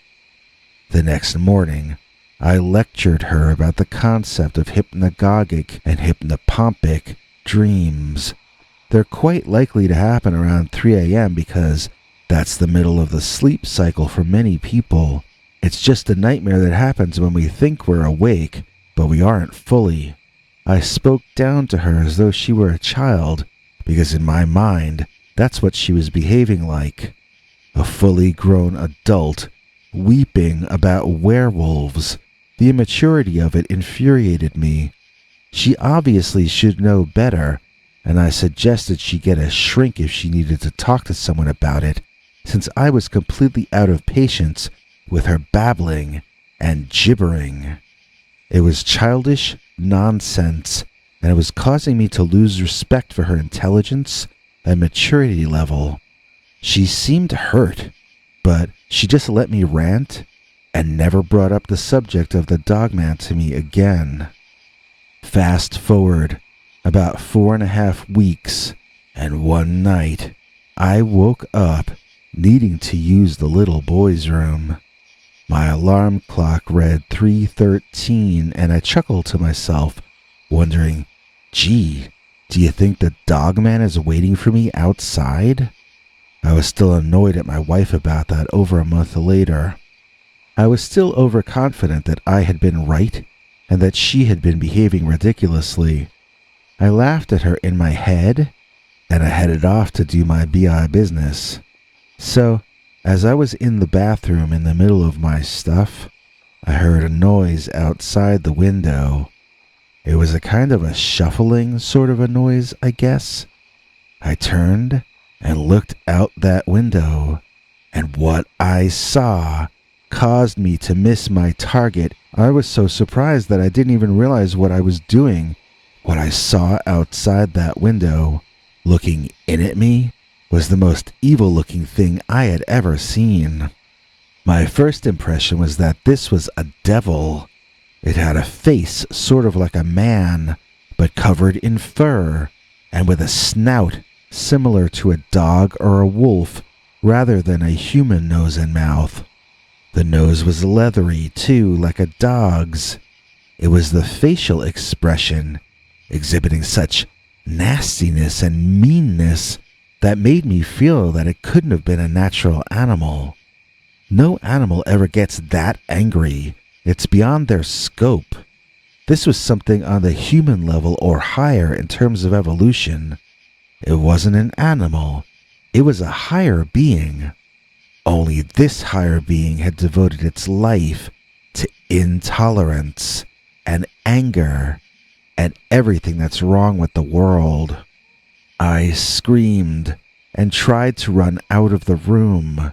but I slipped and fell in the process.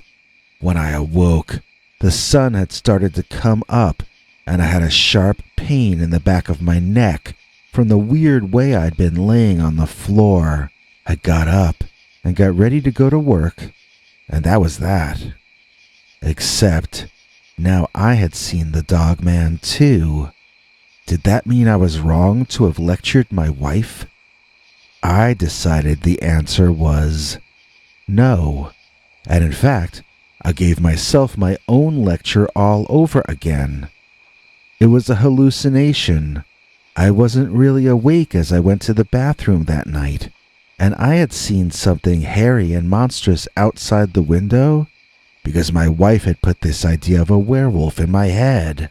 It wasn't real for one reason. Werewolves don't exist. Both my wife and I were imagining what I was seeing. I convinced myself of this and refused to allow myself to think anything else. But, just in case, I bought myself a set of those wireless Bluetooth silent alarm clock headphones. Have you seen those? You can set the alarm so only you hear it and it doesn't wake up your sleeping partner. Anyway, I got one of those and I set it each night to wake me up to go to the bathroom at 2 a.m. Maybe that old Dogman is imaginary, but he's still scary as anything that ever lived. If he shows up at 3 a.m., whether it's my subconscious imagination causing it, or whether he's real, I want to have already finished my business and be back in bed counting sheep, if you know what I mean.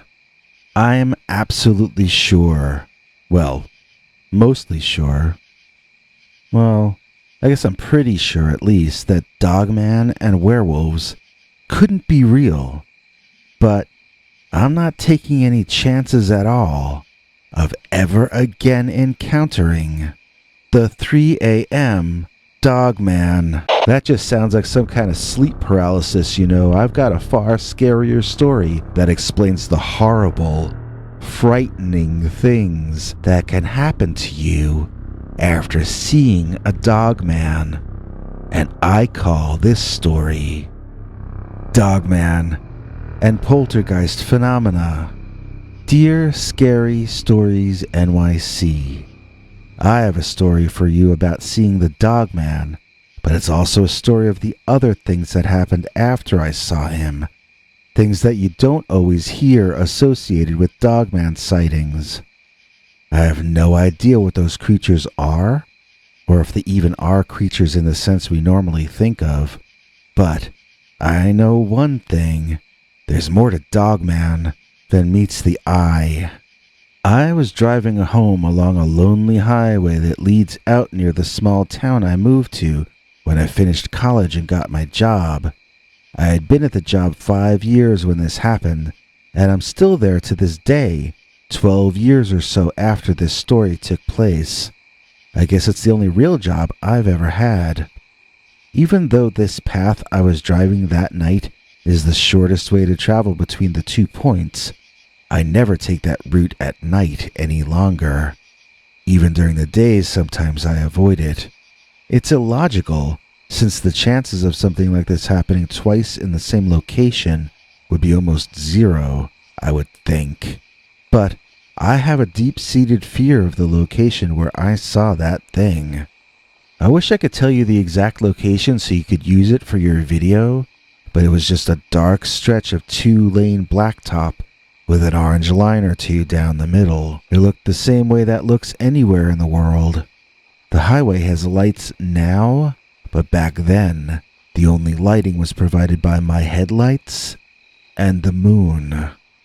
There's a stretch where the road goes straight for a while, then at the very end, there's a sharp left turn. Down at the end of the straight part, on the right off the road, I saw a tall figure.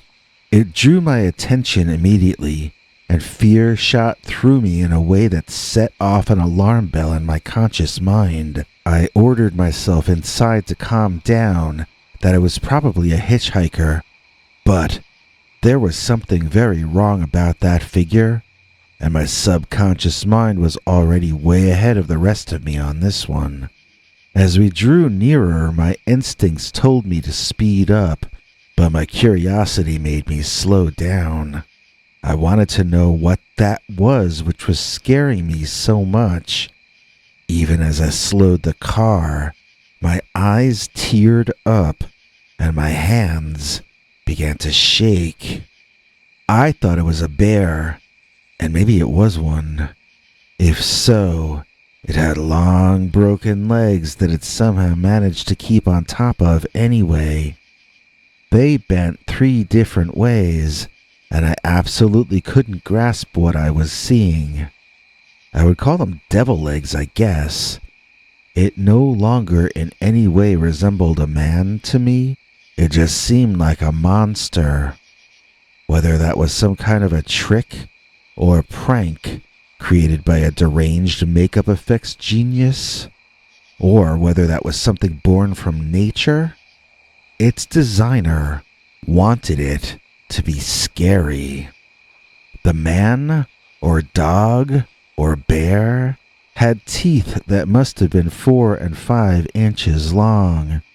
They were so long that it didn't seem to be able to fully close its mouth, and it looked like it was slobbering on itself and all down its hairy chest. The fur seemed thick in most places, but was sparse on the belly area, kind of like on a dog. But a dog's underbelly faces the ground, and this one's faced me. I looked back into its eyes, but they were catching my headlights and reflecting all sorts of colors back. They were hypnotic, or the reflection in them was. It was so hard to look away that I almost didn't make the left turn in time, even though I had slowed down to around 30 miles an hour. Once I had turned left, though, I floored the gas pedal and never looked back. I shivered the entire way home, even as I assured myself that it was someone, or maybe a group of people, just playing an early Halloween prank. I didn't believe a word of it really, but I kept telling it to myself over and over again, hoping it would sound more convincing if I repeated it enough. I didn't even want to consider what the other possibilities might be of what I saw. The idea of something like that actually wandering around the woods where I lived was making it hard for my heart to stop beating really fast. It was like knowing a serial killer was loose in your area. It changed everything about feeling safe in your home and in your hood. This would change some other important things too, none of which I could have ever guessed as I drove home that night.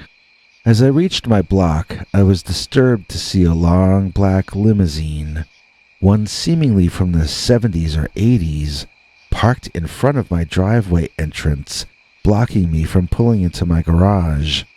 I parked the car across the street instead and crossed to go home and go to bed. It had been too stressful a night already, and I just wanted to be unconscious so I could rest and try again tomorrow.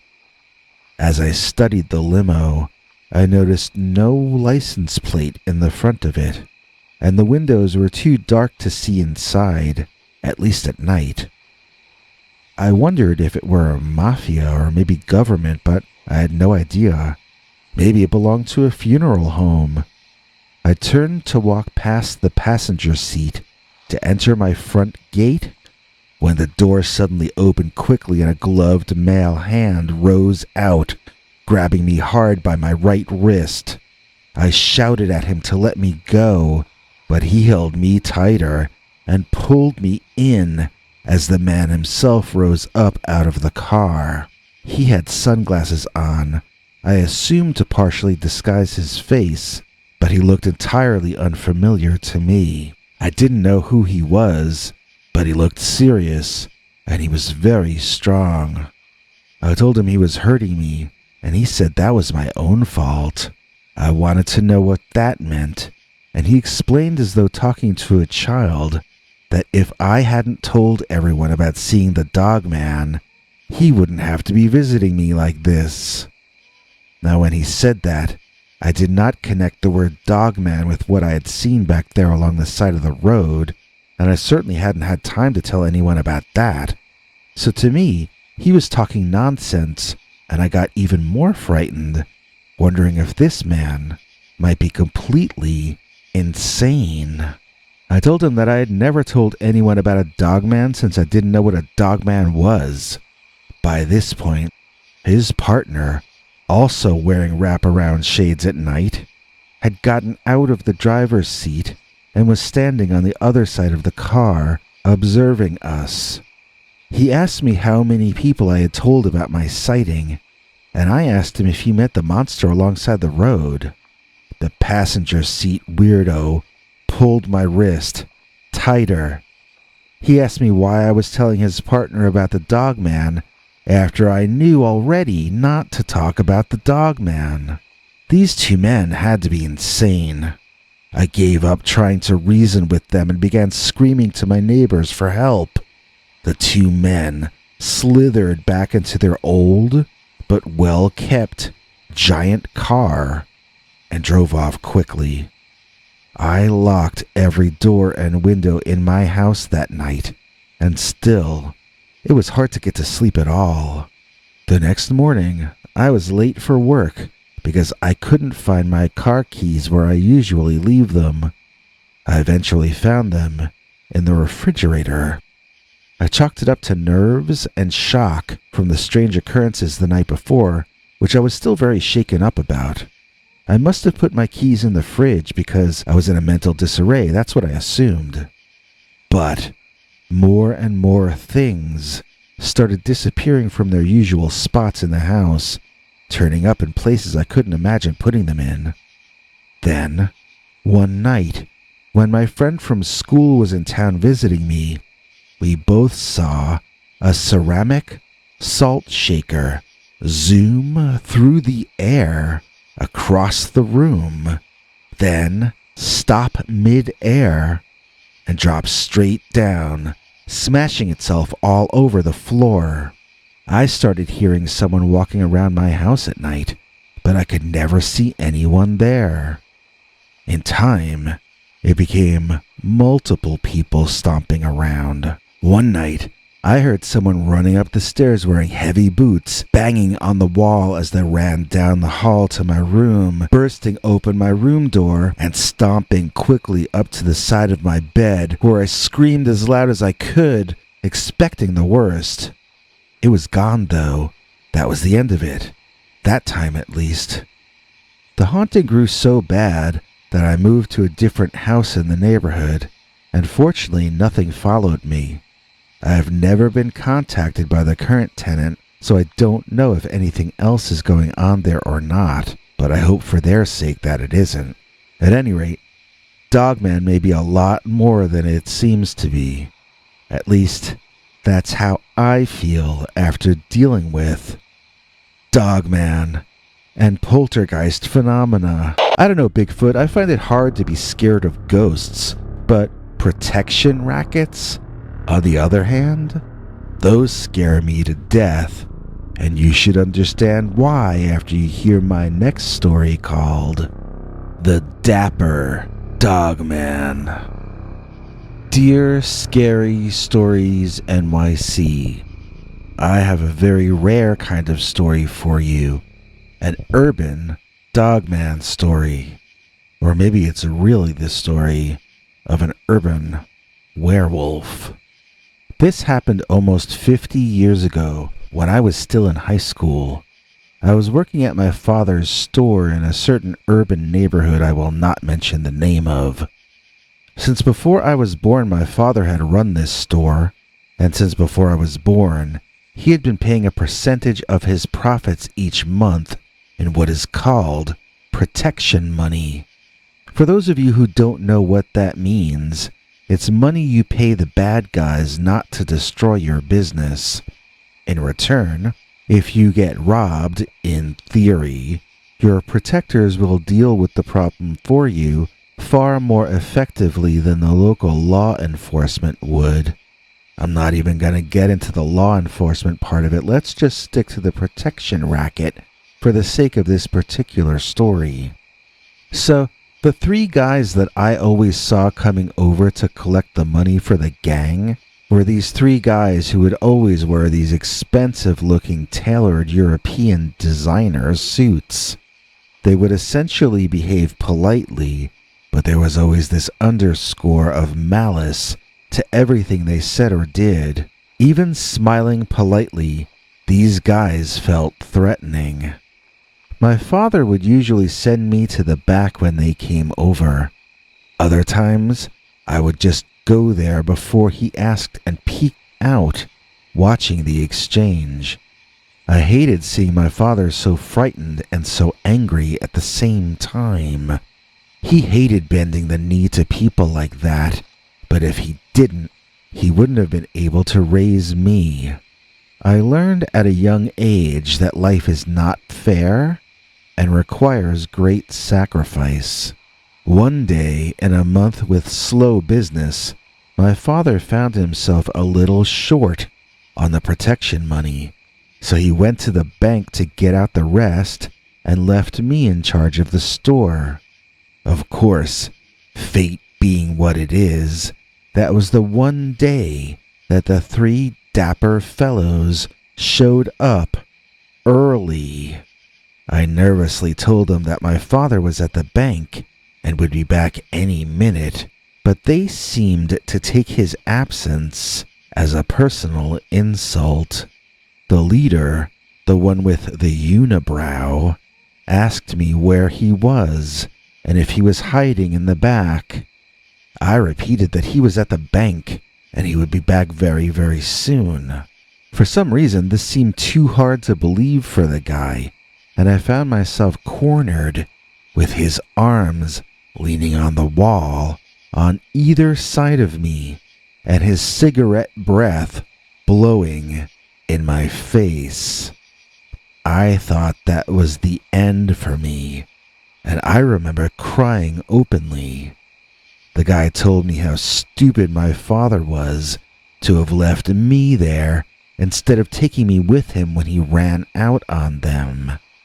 He said, first, he was going to make me pay, then he was going to make my father pay. I almost fainted. This was by far the worst moment of my life up to that point. The 2 other guys seemed to think this was all hysterically funny. One of them impersonated me crying, and the other laughed raucously at his performance. Then, they both urged the guy blowing the smoke in my face to, quote, do his trick, unquote. I didn't know what that meant, but I still begged him to please not do his trick. It didn't sound like it would be a very fun trick, and I was concerned that it might prove painful to me personally. Unexpectedly, at least to me, the guy's eyes rolled back into his skull, and he began sort of vibrating or gyrating, I guess you would call it. The 2 others got excited and happy, so I figured out this was the beginning of the so-called trick. This was not what I was expecting, and I had no idea where it was going, so as you can imagine, I was extremely unhappy and frightened. I kept looking for a way out, but there was none, and I just had to endure this experience, whatever it was going to turn out to be. As I watched, blinking my tear-filled eyes because I couldn't believe what I seemed to be seeing, hair rose out of the man's face. Like it literally grew as though you were watching a time-lapse film of a dude growing a beard. Only this beard went straight up to the bags underneath his unibrow-covered eyes. The guy was mutating in front of me, but in seconds, incredibly fast.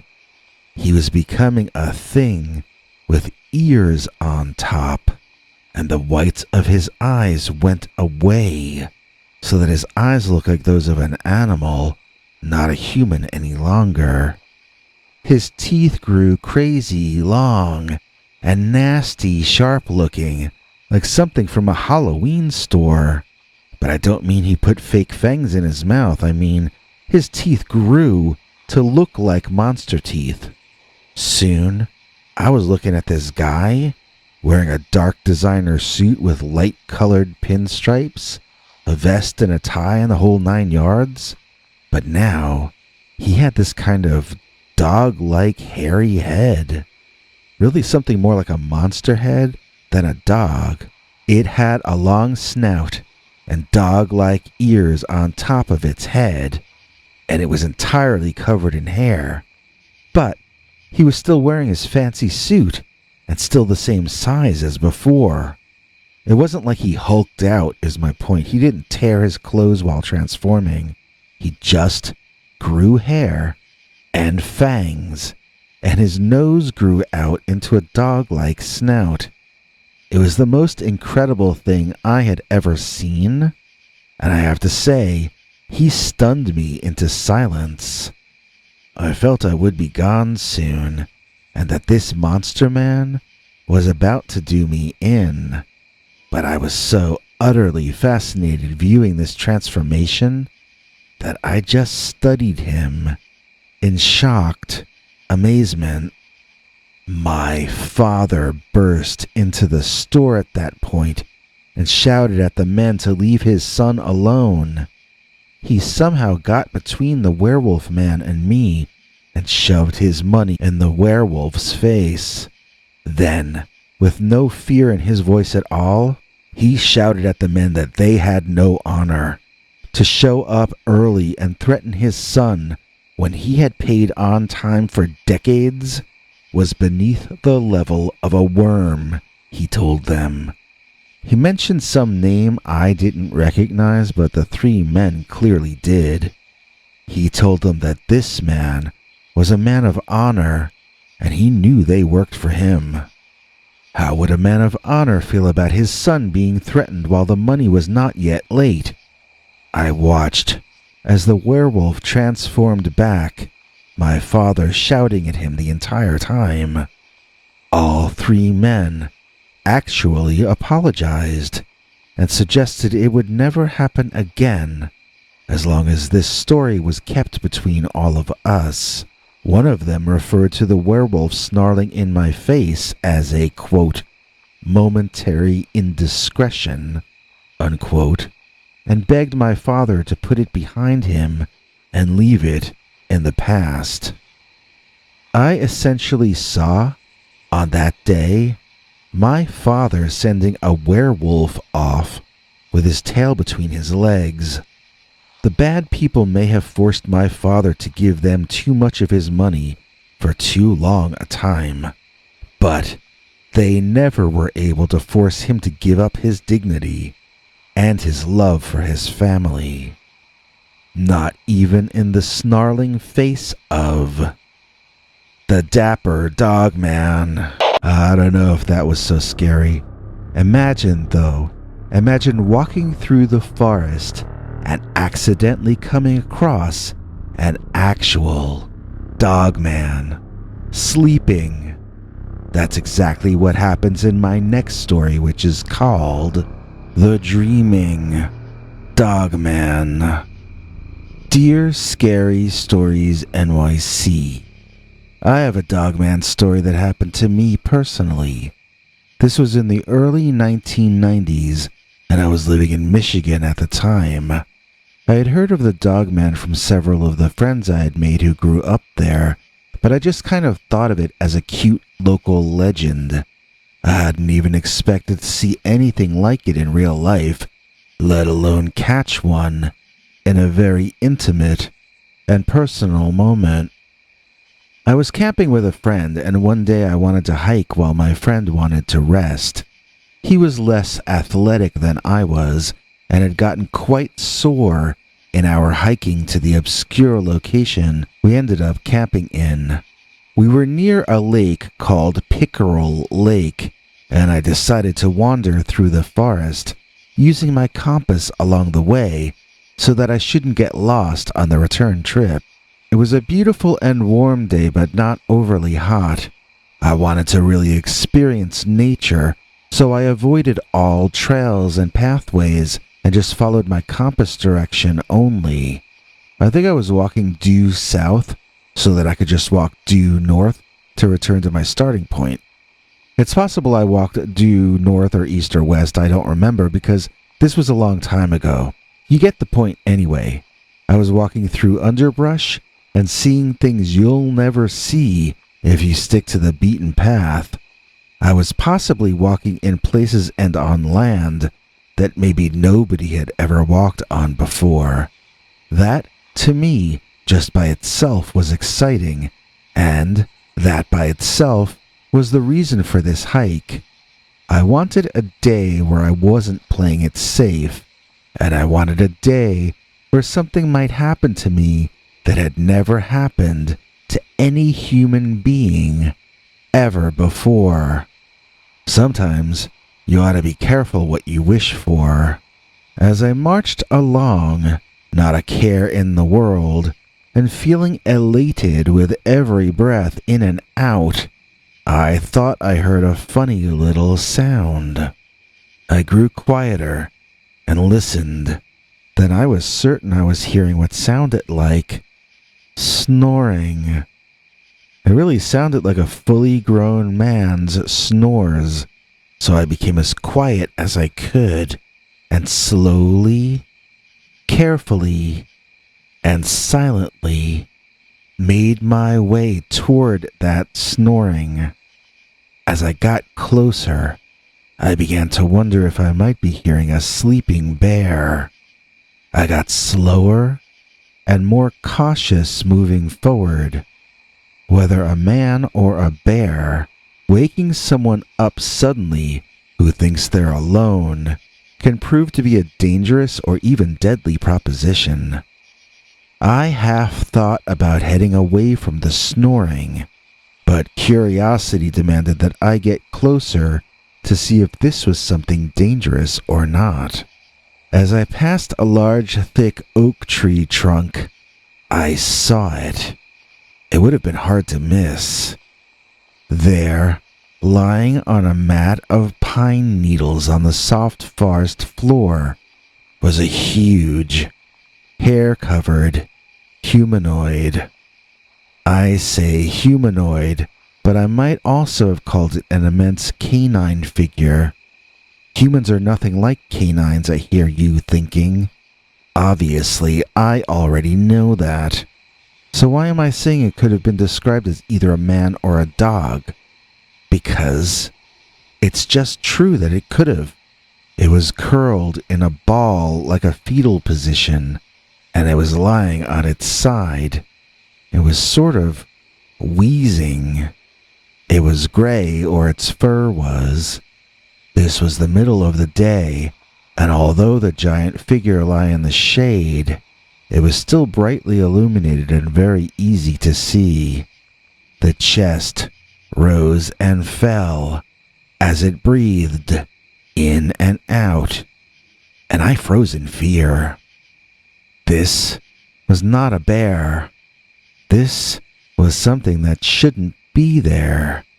It looked like a werewolf, but werewolves are supposed to return to human form while they sleep. This thing wasn't changing into anything. It was just sleeping. And then I saw the most amazing thing.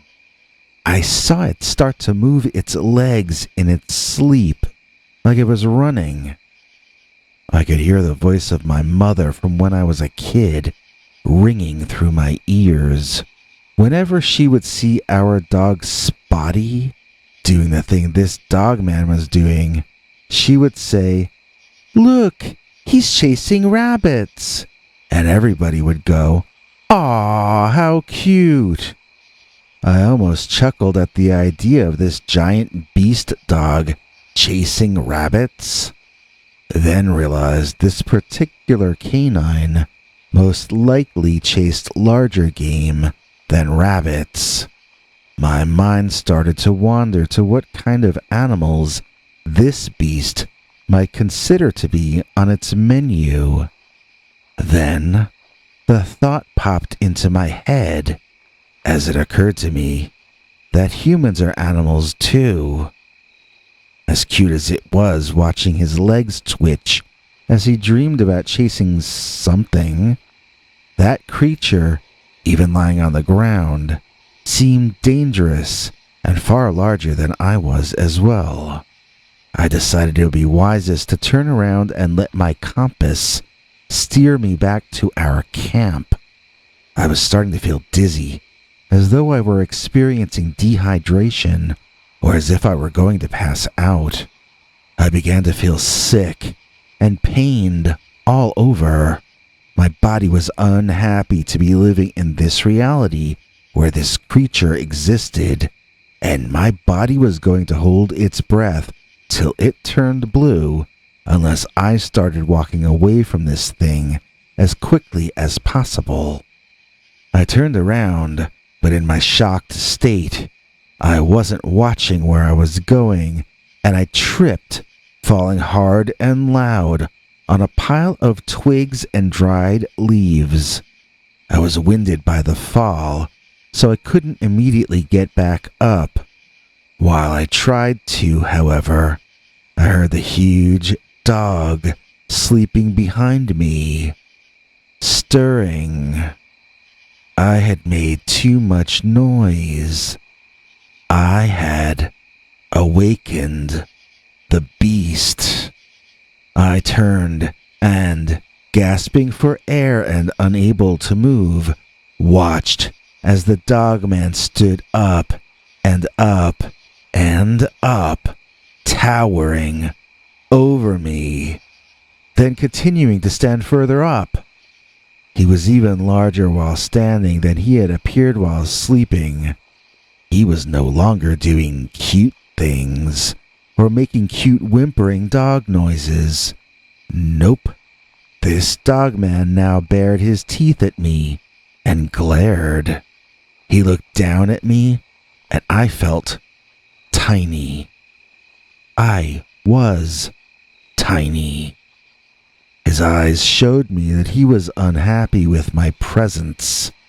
I wanted to make that dog happy again, so I started running, even before I was able to stand up correctly. I scrambled along the forest floor on all fours until I could grab a tree trunk and right myself, running in the more conventional way as soon as I could lift myself up. I don't remember checking my compass, and I know for certain that I never looked behind me, but somehow I made it back to camp in one piece, having never heard the monster again. I wasn't sure if it had followed me back or not, but when I reached camp, I joined my hiking partner in zipping myself into my tent and collapsing directly into some well-earned sleep. By the time I woke up, it was already too dark to consider leaving until the morning, but I told my friend what had happened so that he would know everything I knew. He told me I was joking. I asked him why I would joke about something like that, and he said it was because I was a jerk. He must have known I was being honest, but I think he was too frightened to admit it even to himself. Either way, at the first light of dawn, we were both up packing and getting ready to leave the area as soon as humanly possible. As we marched out, my partner insisted we stick to paths so as to avoid me hallucinating that I was seeing werewolves again, as he put it. I just bit my tongue because I didn't care if he believed me or not. I just cared that we got out of there safely. At one point, I heard the sound. I questioned myself whether it would be wise to ask my friend if he heard it too, but after some time, I could tell by his expression and demeanor that he did. "Is that the noise?" he whispered to me. I nodded and pointed in the direction away from the snoring, trying to suggest we move away. I didn't have to ask him twice, as we both picked up our pace until the sound was no longer within range to hear. He and I are still Facebook friends, but we haven't ever hung out in real life again since all the way back then. I know that he knows I was telling the truth about what I saw, but his mind can't fathom being in a world where such a thing could possibly exist as the dreaming Dogman.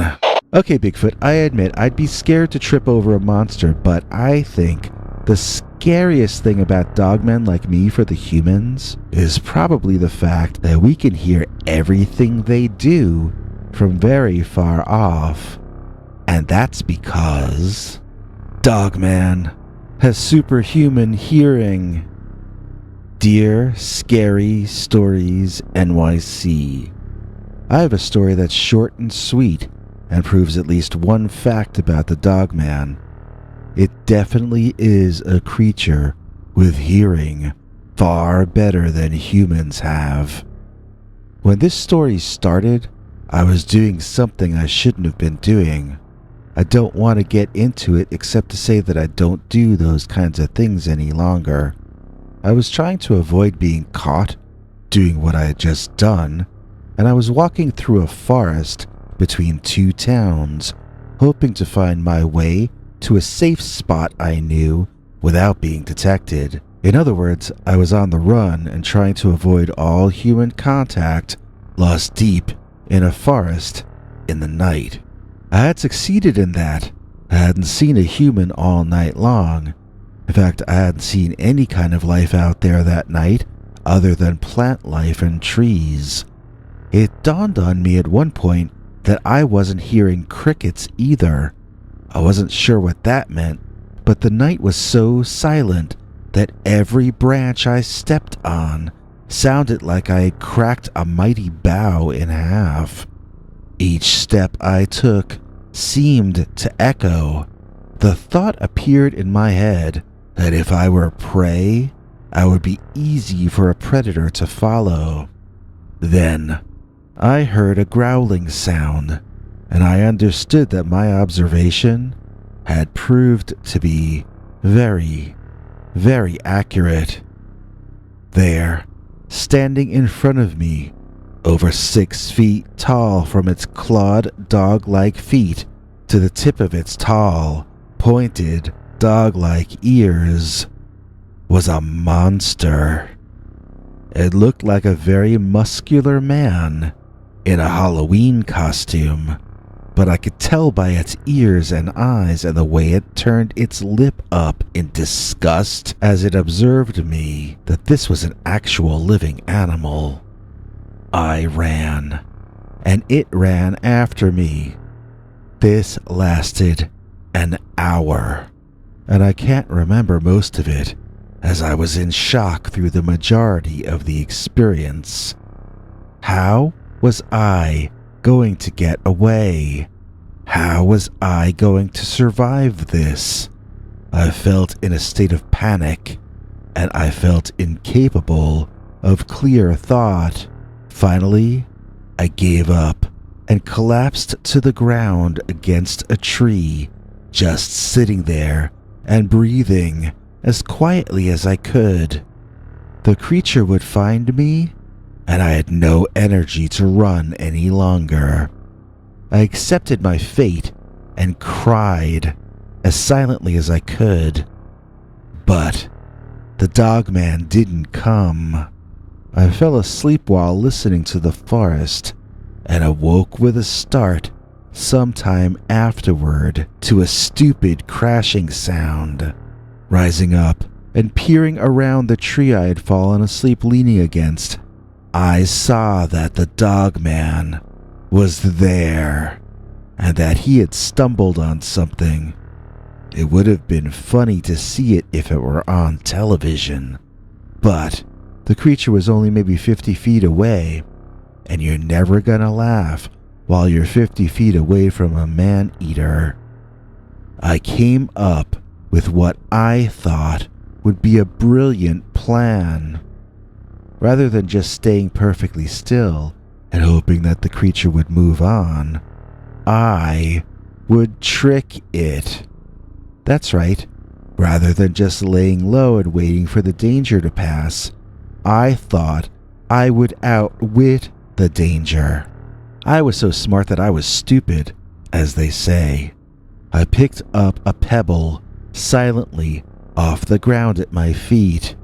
My brilliant genius plan was that I would throw that pebble over the head of the Dogman, and that it would land on the other side of him, making a noise. I hoped that then he would charge off in that direction, looking for me, and I could beat a hasty retreat in the opposite direction. I had seen it work in old movies, and I guess I didn't understand much about the difference between reality and the movies back in those days. So I drew my arm back to throw the pebble, but as I brought it forward in the process of throwing the little stone, my jacket and my arm made just the slightest noise. In the process, that Dogman was looking directly at me as I threw that pebble, its eyes locked right on mine. It looked up to briefly follow the path of the rock over its head, then locked eyes with me once again, this time with a most furious expression in its angry-looking eyes. I was screwed. I just ran. I ran away. I made no effort to be quiet, and I think I shouted for help like a schoolchild. I ran away like a coward, and somehow I got away. I've heard that screaming like a baby will only get you killed faster, that it activates predators' instincts, and they have no choice but to eat you for dinner. If you act like prey, then you will become prey, basically. So, by that theory, that Dogman should have made extremely short work of me, and I shouldn't be here telling you this story. So, why did I get away? One idea I had was that maybe Dogman doesn't actually want to eat people. Maybe we're just not on his menu. But the theory that to me personally makes the most sense had to do with the fact that this thing had incredibly superior hearing. I know for a fact that it heard me throwing a pebble before I threw it. It absolutely can hear a pin drop. It's got better audio reception than any of us can ever hope to have. So, my theory is, maybe, just maybe, Dogman's ears are too sensitive to deal with someone like me screeching at the top of our lungs. Maybe I just hurt his ears. Because, after all, Dogman has superhuman hearing. Well, I'm out of stories for today. How about you? Yep, me too. That's all I got for now. Okay, well, we'll leave it up to you, our viewers, to decide which of us had the scarier stories. Please let us know in the comments, and we'll live with the results however you decide. Please come back tomorrow night as Madeline Starr brings us scary Saturday night serials right here on the Scary Stories NYC channel. Bye for now. Ciao, yo. And now, get ready for an all-new, completely uncensored, slightly bloody, and absolutely terrifying new Dogman story. Oh, wait. YouTube won't allow me to tell you stories like that on this channel. If you want to hear that, you're going to have to go to peterbernard.com and sign up for our paid subscribers club. You can choose any price you can afford for a 1-month subscription, and then every weekend, we tell you a story YouTube would never allow us to tell you on this channel. See you this Sunday for an all-new, very scary, completely uncensored Dogman story. If you enjoyed this, please click like or consider subscribing. Remember to click the bell icon or you won't get notifications. If you want to listen to Bigfoot's secret uncensored story each Sunday, just go to peterbernard.com and become a paid subscriber. See you tomorrow. Same dog time, same dog channel.